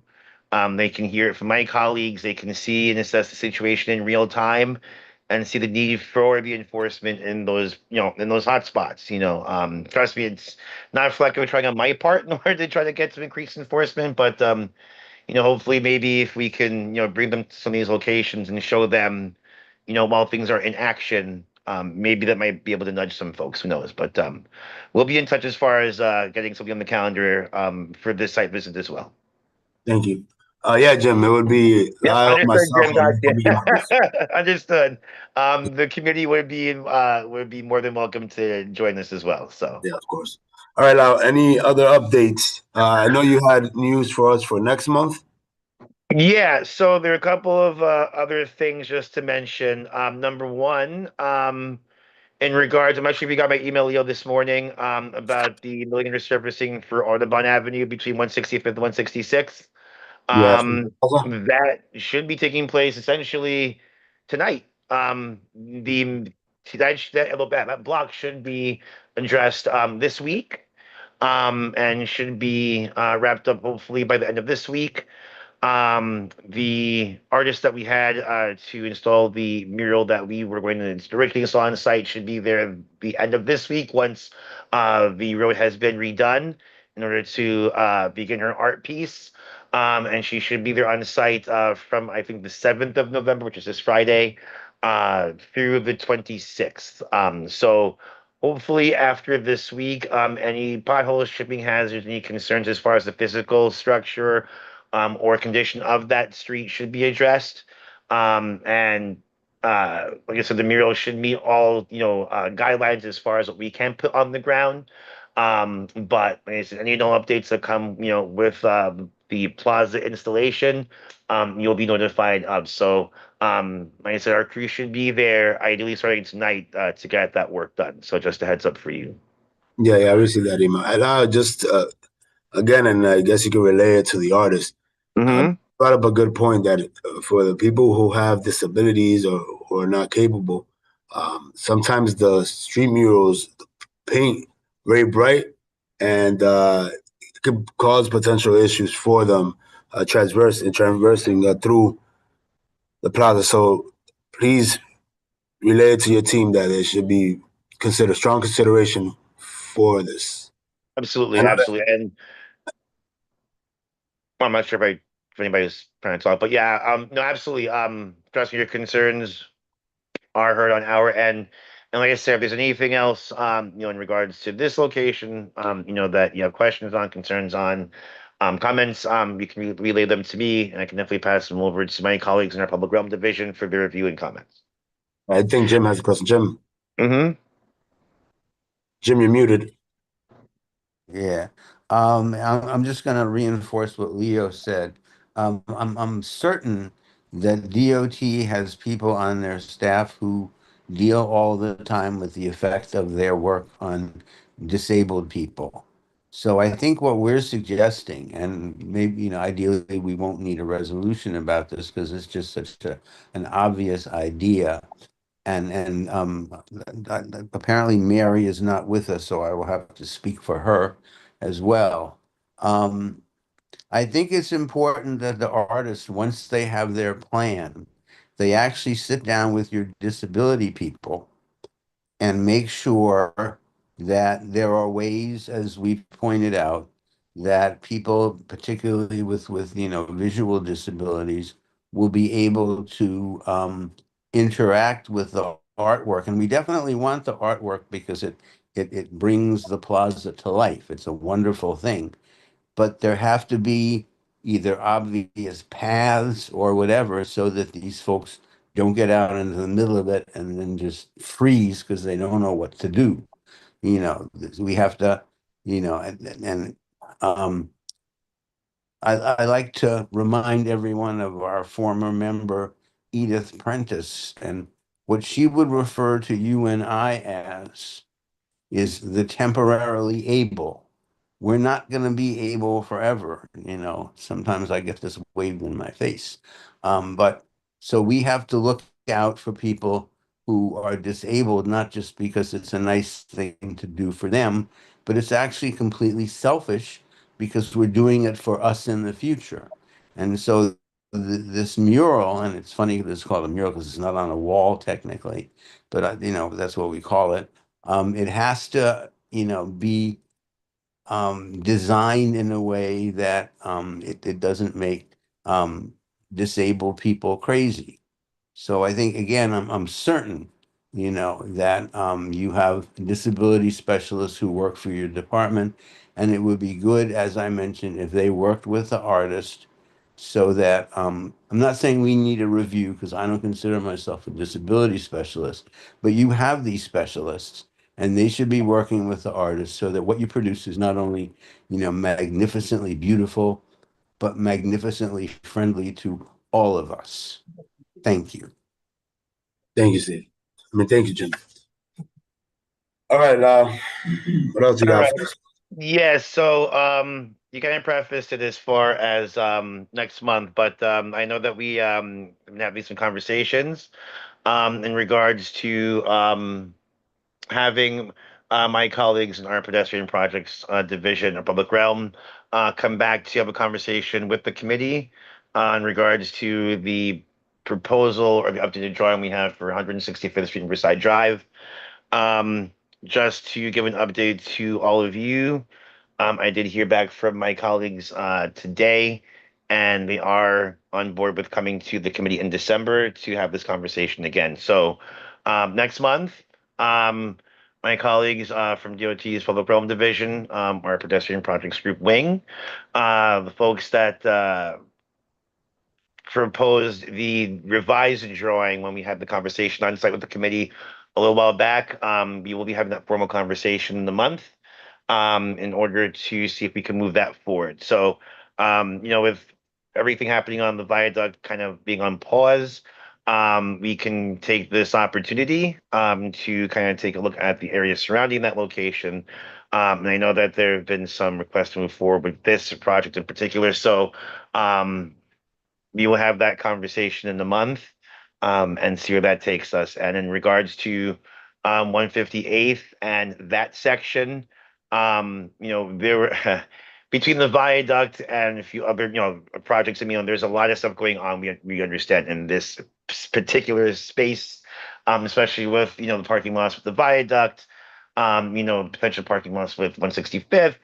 It's a lot to kind of throw at the community at one time. So, the thought was pretty much while the viaduct is on pause for now, we can at least get the ball rolling on the 165th portion and Riverside to see if we can get that pedestrian project moving forward.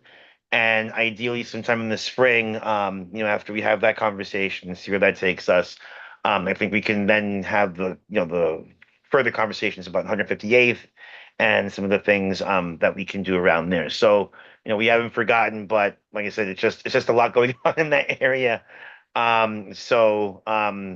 We pretty much feel that's probably the best approach. But yes, you will be going back or coming to the committee in December to have that first portion of some of the improvements we've been proposing here for 165th and Riverside. Thank you. We have a question from Jody.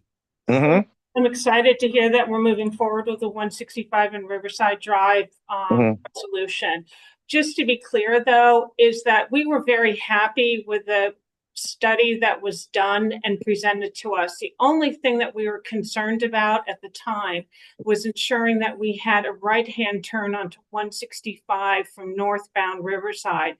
Will that plan in December include that presentation, actually include that right-hand turn? Because I don't want to go back and explain all this again. Yeah. So you will actually include that? Yeah. I don't know if you remember when we had the conversation on site at the intersection. That should be part of the conversation next month. The revised drawing that includes that right turn should be a part of that conversation as well. Correct. Okay. That would be fantastic. And actually, I think it should be or has to be or else it's sort of a mute point in actually coming together again. Yeah, which is what we also agree on. So that's why we had the informal conversation on site, and this is essentially the formal conversation, to try to move this forward. So understandable. Fantastic. And then as far as 158 in Riverside, just so that we know, the timeline for the viaduct was at least 3 years ago. It was supposed to be completed. The intersection at 165 in Riverside, the resolution was written in 2023. And that actual right-hand turn was the only thing we were looking for, and it was done almost 6 months ago. So the fact that we're not actually now at the 158th Street and 6 Point intersection, which is a dangerous intersection, and at least moving forward with a planned study there, which is what we requested over a year ago, is disappointing. Noted. Like I said, sorry, go ahead. Sorry, and there are a couple of other things on that update that you're going to speak on, I think, but one would be also the lights at the Rocky Run Dog Park. Yeah, so as far as the lights by the dog park, our street lighting folks have advised that this should be a part of the next procurement contract, which should be going into effect sometime next year. So once we have a timeline for that, 2026. Okay, that's disappointing as well. I know.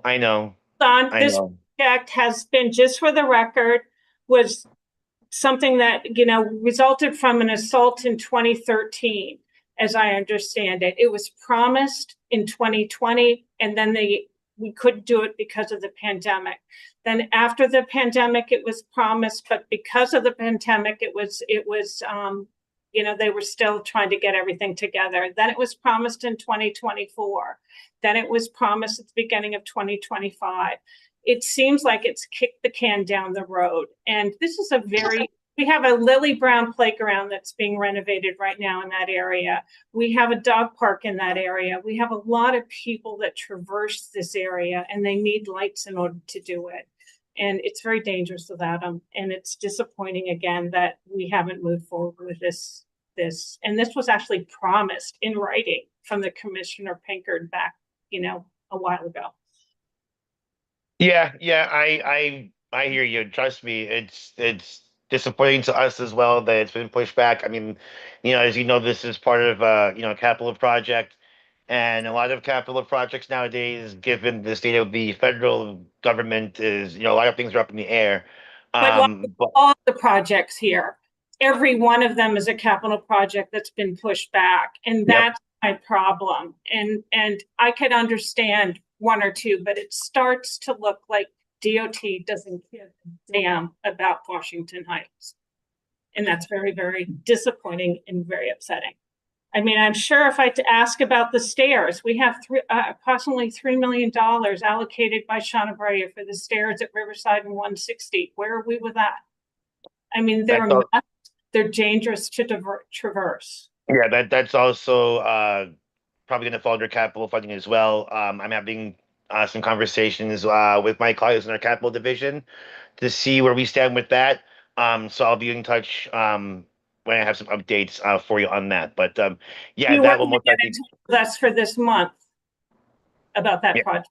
Yeah. Like I said, there's a lot of stuff going on right now. Because we're not getting anything done. There's a lot going on. Well, like I said, we're trying. So all I can see right now is, like I said, when we have updates available, I can pass them along. I'm sorry, I don't have anything for you currently.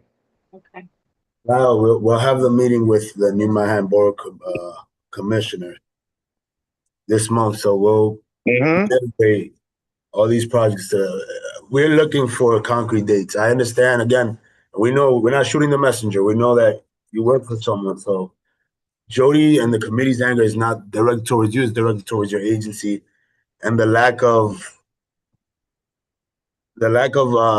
attention and delivery to these issues. Yeah, Lyle, it's not directed at you at all, but it is clearly directed at your agency. It's frustrating now. It's frustrating, especially when you keep getting the same runaround. Yeah, we'll come back and we'll figure it out. Again, it's not you, but we want to sit down with the Manhattan Borough Commission and kind of get some dates on this. I think it's time to move forward with concrete plans versus, we'll go back and discuss. And again, we spoke offline, and I know you do a lot, and you really do advocate for us. I can attest to that. I mean, every one of these, Lyle, are safety issues, true safety issues that are brought to the attention of New York City's DOT. And, yes, they're capital projects, but the fact that they're, none of them are being completed is really, really sad and really disappointing. And I do work with other agencies where, capital projects are going on, and they've been going on for the last 4 years, and they're moving forward. And it's only in New York City's DOT that I see a failure. All right, Lyle. What else you got for us? So next month, we'll have the presentation on 165th and Riverside Drive. Jody also brought up a point, and I guess this is more of a conversation I would have with DOT and the New York Presbyterian Hospital. But a few months ago, we had a presentation from them that they were building the new building. We spoke about an MPT plan, a maintenance of protection and traffic. Unfortunately, Jody walks in this area all the time, and it's been very, very dangerous for pedestrian, drivers, bicyclists. So clearly there's a disconnect. Maybe it's from NYP. Maybe DOT should do a better job at enforcing, making sure that they're upholding this MPT, but we want to get ahead of it before there's an accident at this location. There's supposed to be a traffic agent, and I've had several people, including Jody, tell me that they're far in between. They'll be there for a couple hours, and then you won't see them again. So maybe it's a conversation that we have to maybe call Julio or reach out to someone from New York Presbyterian, but it's not looking too good on that side. Now, did we lose you? I'm still here. Just to verify, would that be on Fort Washington between 165, 168 on that side, or? Yeah, yes. Okay. Yeah, okay. I know we've had some conversations about that stretch, and I know that the hospital's moving forward with their construction. Yeah. So let me see. I'll see. I don't know if there's. I don't think we can do anything about the traffic agents, but send an inspector out there to make sure that the MPT is right now. Okay, we can send an inspector out there. I know we had a conversation with our signals folks about at least the 165th and Fort Washington intersection.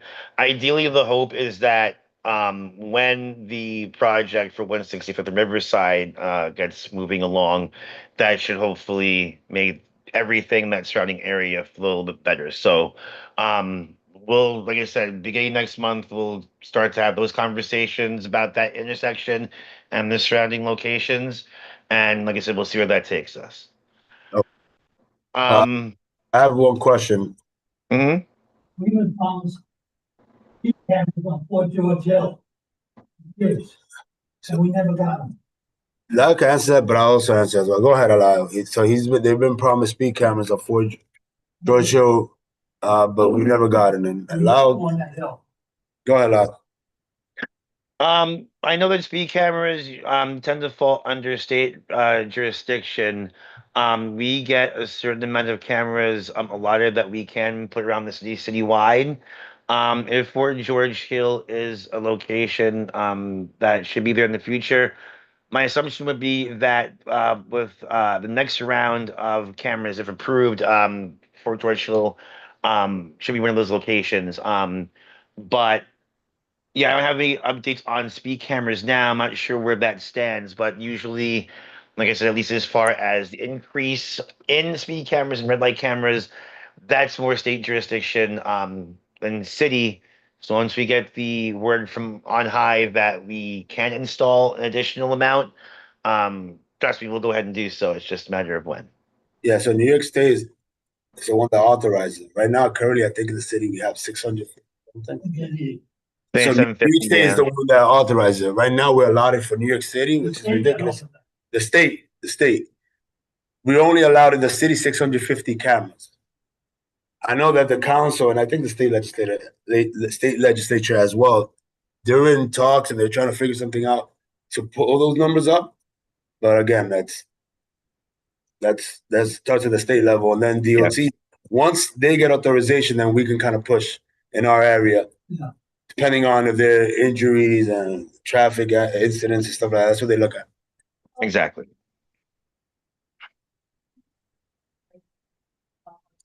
Like, how many stoplight cameras are this batch? Were actually installed in CD12? I don't think I need to be honest. Now, Allegra asked, "Do you know the amount of cameras we have in our district?" And I guess 18. I know I put my request in because the Broadway's, like, no one ever stops putting lights on Broadway until they get down to like 207th Street. So I put in my request. I'll actually help me put it in. So but my question is, what fraction of those new cameras got put into CD12? Now, from the 600 cameras that red light cameras that were implemented in the city in the last, I guess, 18 months, what percentage or how many cameras were installed in our district? If you can get those numbers to us. Okay, yeah, I don't have that off the top of my head, but I can reach out to our automated enforcement unit to see if they have those numbers and get back to you. Okay. All right. What other updates you have for us? I have two more real quick. I'm sure if you've been in the area over the past week or so, you've seen that we've been doing some work on the TME, the Trans-Mountain Expressway. So DOT's Bridges Division is currently working on resurfacing the TME after receiving complaints about bumps and uneven surfaces coming off of the George Washington Bridge. Yeah. We're primarily working on the GWB off-ramp going down to Harlem River Drive. So in the next week or so after the work is done, you should see some municipal changes in that area. Our crews are working there overnight. They have been since last week. They were there all last week working on one lane. They're going to be there this week as well, working on the other lane. I think they did northbound last week, or doing southbound this week, or vice versa. Ideally, the next week or so, that work should be done. And the roads around there, at least, I guess they're coming off of the George Washington, going on to Harlem River Drive, should be much better than what we've all experienced to this point. So look forward for that. And one last thing, just as a follow-up to the conversation that we had last month in regards to the site visit for 207th Street. I will be in touch with you, Leo, later on this week to see if we can, again, get some dates and times. Like I said, I'll be uptown a lot over the next couple of weeks for quite a few site visits. So like I said, we'll be in touch to see if we can put something on the calendar. Were you the committee, ideally MTA, local precinct 34th, the stakeholders, the folks in Ponce Bank, and others can meet us on site so we can have this conversation in regards to their request and just that general area. And like I said, just to bring up enforcement again, and just inviting the 34th. I know you and I, Leo, we are having conversations about just that surrounding area, not just 207th and say 9th Avenue. All the issues going down 9th Avenue down to 204th, between 204th and 207th. All across 207 between 9th and 10th. So, I suggest, if we get PD to join us, for this as well, this might be another occasion where we can see everything in real time and just, see how things operate, and maybe, advocate for some more increased enforcement around there, while we also, DOT as an agency, take a look to determine the feasibility for the parking meters that the bank requested last month. Okay. All right. Yeah, we'll be. I know you sent me a couple emails with time and dates. I'll get to it in the next couple of days. I'm moving things around in my calendar, but yeah, you and me both. So we'll be in touch. Like I said, we'll be seeing a lot of each other the next couple of weeks. I know there are a few things that you wanted to take a look at. So, like I said, we'll be in touch. I'll be in touch with you. Okay. I have one question from Allegra, and then we'll wrap this up. Okay.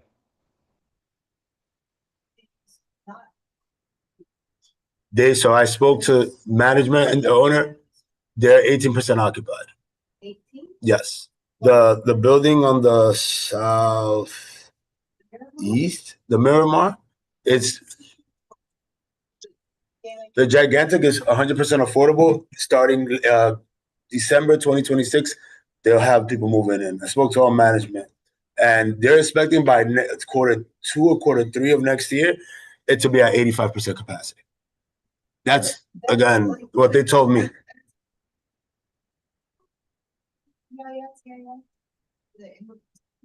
No, but we did it as a committee. Yeah, we did.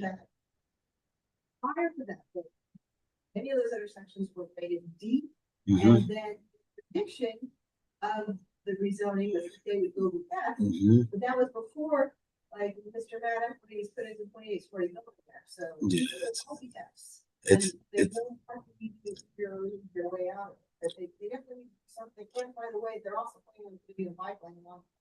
Yeah. That's ongoing discussion, which I'm trying to move them away from 10th Avenue.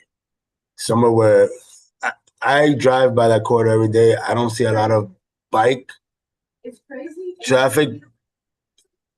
There is none. Yeah. It's bad. It's bad. And I hope you heard Allegra's comments and we can discuss the future. We're supposed to meet in that corridor. We're supposed to meet on 158th, 179th, 207, and we're gonna go back to the charter school that we did the walkthrough before. Because Yeah. there's a development coming. I guess they start construction next year, and that's supposed to be a really massive one that's gonna cause a headache. So we have a lot on our plate, and we're gonna have multiple walkthroughs this month. So I again invite the committee to join these conversations. On South Street to connect into that bridge is where there's only sidewalk on one side. Like DOT, like they keep like go to a meeting and then you'll see those little green lines pop up and like there's like big lines there on that stretch. You're like, what is this about? And then I come here and you guys have heard like zero. So like DOT needs to like freaking show their cards. You hear Allegra's comments. Things I might have left for the day. No, All I'm right. here. No, I wasn't able. I didn't really get a chance to hear all of what was said. Sorry. If you wait, look, if you want to repeat quickly, we got to move on, guys. 9 o'clock, and I have to be up really early. I have a test tomorrow for certification, so I have to go. Bike lane lines that incorporate 207th Street Bridge, which only has sidewalk on one side, so it's pretty gnarly already. And they incorporate that coming back to 10th Avenue. And that only, I see this at meetings, which they're talking about the Greenway Expansion Network, about it being dedicated to bike lanes, that I come to this committee meeting for like over a year now, and no one here has heard about it. So if there is such a plan, a grand master plan for bike lanes in CB12, can you please just show that plan here in this committee meeting so it can be on the record? Because it's like whatever smoke and mirrors thing, it's getting old. Well, I know that we have some bike lanes in the pipeline for both Cabrini and for the Riverside Dykeman area. I can ask my colleagues if there are any others in the pipeline for the Inwood area, notably around the 207th Street location. Yes. Okay. All right. I'll see what I can find out. They keep and talking I'll let you know. miles. That's the stretch for the 1.7 miles.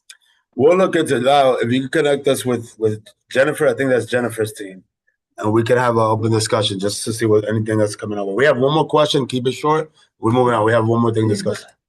193 tunnel, the subway tunnel, is that a street or is that a tunnel for the subway? What is it considered?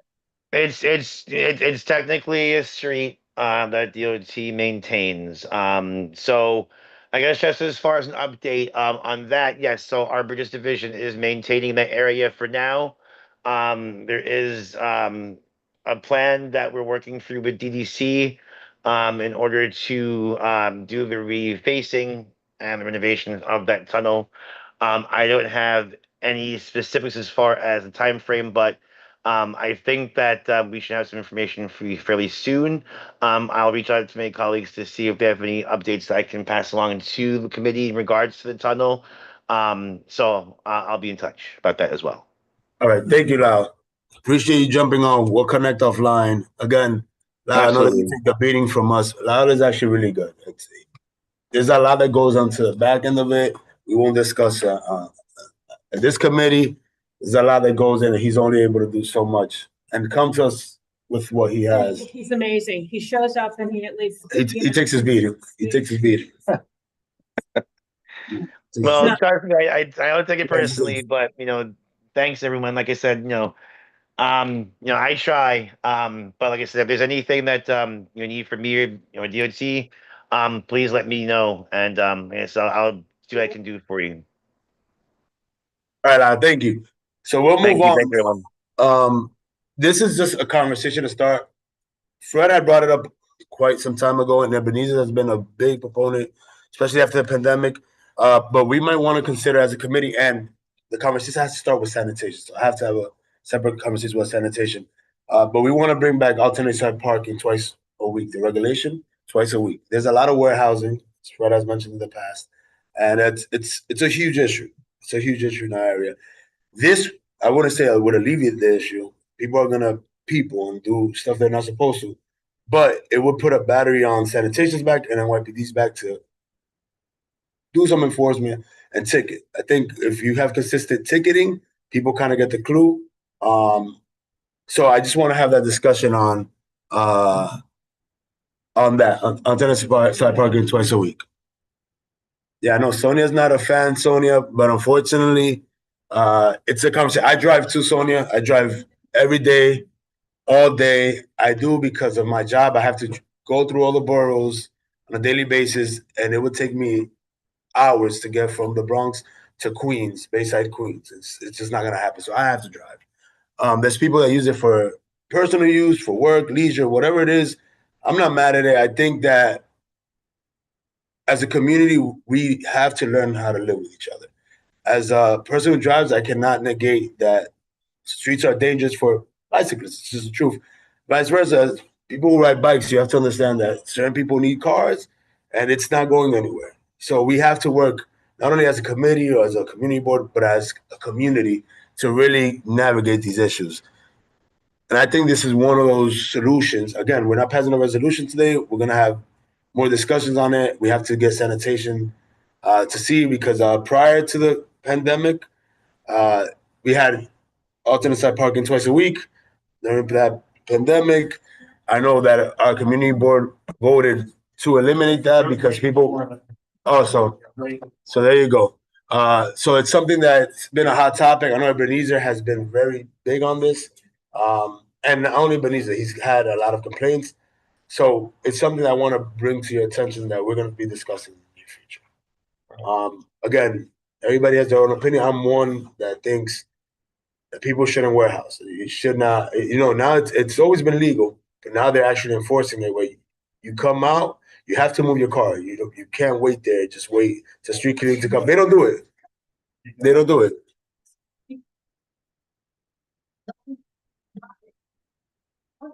And enforcement is the issue here. It is. The cars will be passed. They're warehouse once a week, twice a week, but they're still they're warehouse. So that's the big thing. That's why I encourage everybody to really and Ty is in public safety. I encourage you guys to go to this committee. I think it's Thursday. Meeting Wednesday. NYP, for the most part, they show up to his committee and they will listen to your concerns, especially if it's coming from the board. They'll consider it. Again, unfortunately, we don't do enforcement on this side.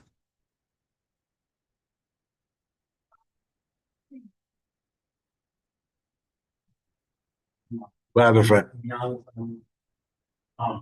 Anecdotally, when I speak to my neighbors, the number one reason that they give for selling their car is alternate side parking, that they don't want to move their car. And a surprisingly large number of people have sold their cars.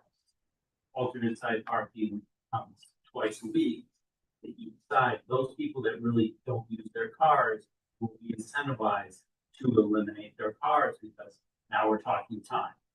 It's not just money, because there's a significant portion of people that have money. Well, people that own cars in New York City earn more money than people that do not own cars. And so often not a question of money, it's a question of time. Another factor that goes into it all is that and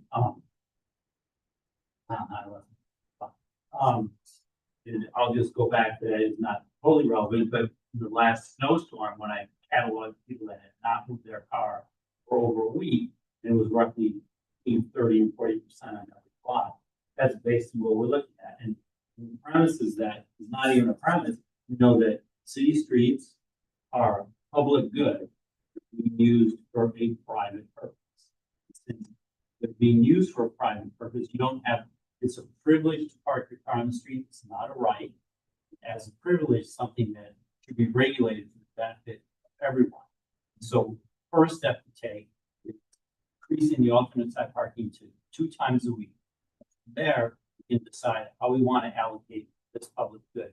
But this is the first step, get the people that don't move their cars. There's a couple of cars on a block that have been there for 3 years, and they only move when the street cleaner comes and they come back. Yeah, they don't really move. They literally come out of the spot and come right back in. I've seen it. It's ridiculous.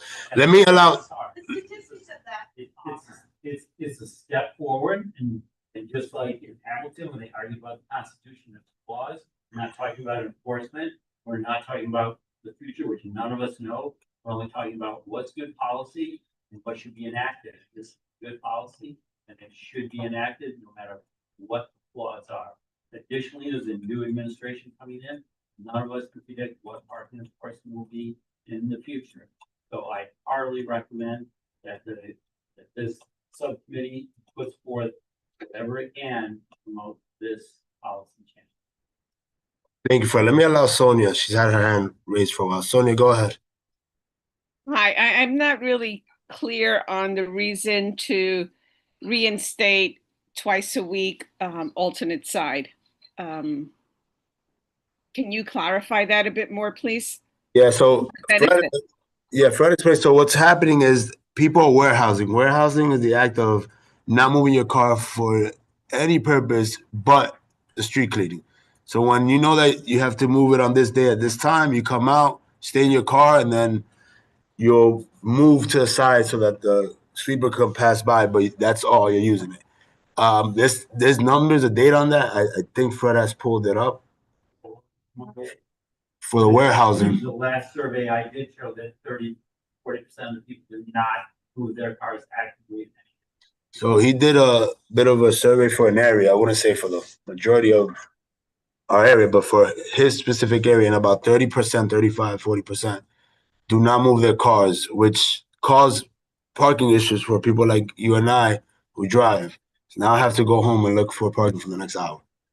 Now, how is reinstating twice a week alternate side going to change that? If a person is able and available to sit in their car and move it when street cleaning comes around, how is that going to change with alternate 2 days a week scenario? I mean, they can do, if they do it once a week, they can do it twice a week, right? So how is that going to change? It's not a silver bullet. It's the first step in a So you guys come a little closer because I don't think she can. Give me 1 second. This policy will not solve all the parking problems in New York City. But what it will do is it will get the people that do not use their cars for any particular reason, it will make it harder for them to maintain their current parking privileges. And while we can't predict what it will do, but it will help. And then maybe the next step is resident-only permit parking. Maybe the next step beyond that is, again, another question of how we regulate a private use of a public good. Parking's not a privilege, it's a right. It's not a right, it's a privilege. And so this, as in CB12, we're tasked with regulating that. And I think that it's a step we should take and see what happens. Then combine it with the next step and the next step, till we get a community board that just isn't parked cars that don't go anywhere. And if you own a second house, the parking on New York City street is not here for you to drive your car to the weekend, to your weekend house, and then come back and leave it for 5 days. Not a lot of us, right? Yes, Sonia. So In all honesty, we have become so anti-car ownership that it's scary. It's scary where we're going with bike lanes. It's scary where we're going with this alternate side. It's scary eliminating parking spaces. It really is scary. And you know what? Owning a car is not a privilege. Some of us need a car like you do to get to work. So it's not a privilege. It's a necessity. Henceforth, our community should be a bit more friendlier to car owners than what it currently is. Currently, we are eliminating parking spaces. We are dealing with the situation now of alternate side and calling it a privilege. That's not a privilege. I'm just, as a matter of fact, car ownership in this community board is only 22%. So 78% of the people do not own a vehicle, and so they're losing whatever the street can do for them, whether it's a safety issue, whether it's a visual clutter issue, or whether it's an open space issue. So the vast majority of people in this CB do not own a car. So we can't talk about car owners as the majority. They're a distinct minority. And I'll say sanitation has statistics that show when you do have 2 days of alternate side parking, it does create turnovers for for cars to stay there. So I can get those numbers and send it to you, Sonia. One more comment, we're closing out. Okay. I just want to add, I disagree with the way that car ownership is being dealt in this community. It's being dealt with as we're being penalized versus being accommodated as residents of this community. I agree, Sonia. That's why we're here. We appreciate your advocacy. It's an ongoing conversation. There's a lot of sides to it, but you're not wrong. Okay, about 15, 20 years ago, we had parking, we had to move the cars twice a week on each side. Before, sanitation department automatically changed to 1 day a week because they didn't have the staff to clean the streets. That's why they did it. Because of that. And we used to move it twice a week, Tuesday and Thursday, Friday. Monday and Wednesdays, yeah. Friday, or Wednesday and Friday, that's what we had to move. And 15, 20 years ago. Now you want to put that back, the sanitation department don't clean it. But we have trouble then coming up our hill. A 17-foot George just to clean the hill once a week. So how you gonna, they're gonna do it twice a week, they don't come up the hill.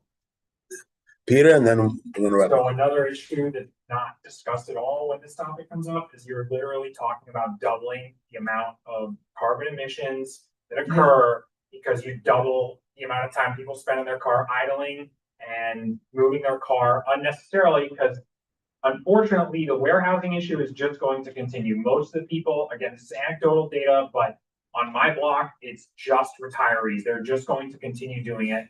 Like people like you that go out and work every day, I'm fully sympathetic towards. It's not going to help you find a parking space when you come back home. No, of course not. I get home at 11. Yeah, I'm not gonna like, find. even when you get home at 6, it's really Yeah, tough to it's find a not. spot. There were like the people actively warehousing are retirees. You can walk, like look out your window every day, live on the street, and you see the people that get into their cars and leave. They are relatively young, working, age people. They go to work, they come back, and the retirees come out 9:30 a.m. They move their car on the sidewalk. So we're also talking about on my block in particular. This issue has been going on for a year. The guy drives his car onto the sidewalk. So now we're talking about doubling that issue for me. That's a very personal issue for me, but it is a car on the sidewalk every Monday, and nobody has ever once tried to do anything about it. Repeated contacts to the NYPD, repeated contacts to the sanitation department. Nobody has stepped up and done a single thing about it. Carmen Del Rosa's office continues to ignore me on it. It's a massive public safety issue, and nobody cares at all about that. And you're talking about doubling it now for me. Very sorry. It's only a conversation. You brought it up to the table. They go to work when they go out shopping on Saturday or Sunday, or when days they got off to go shopping. Motion to. Yeah, we're gonna have a discussion. Motion, do I got a second? I gotta go. All right. Thank you guys for another interesting one.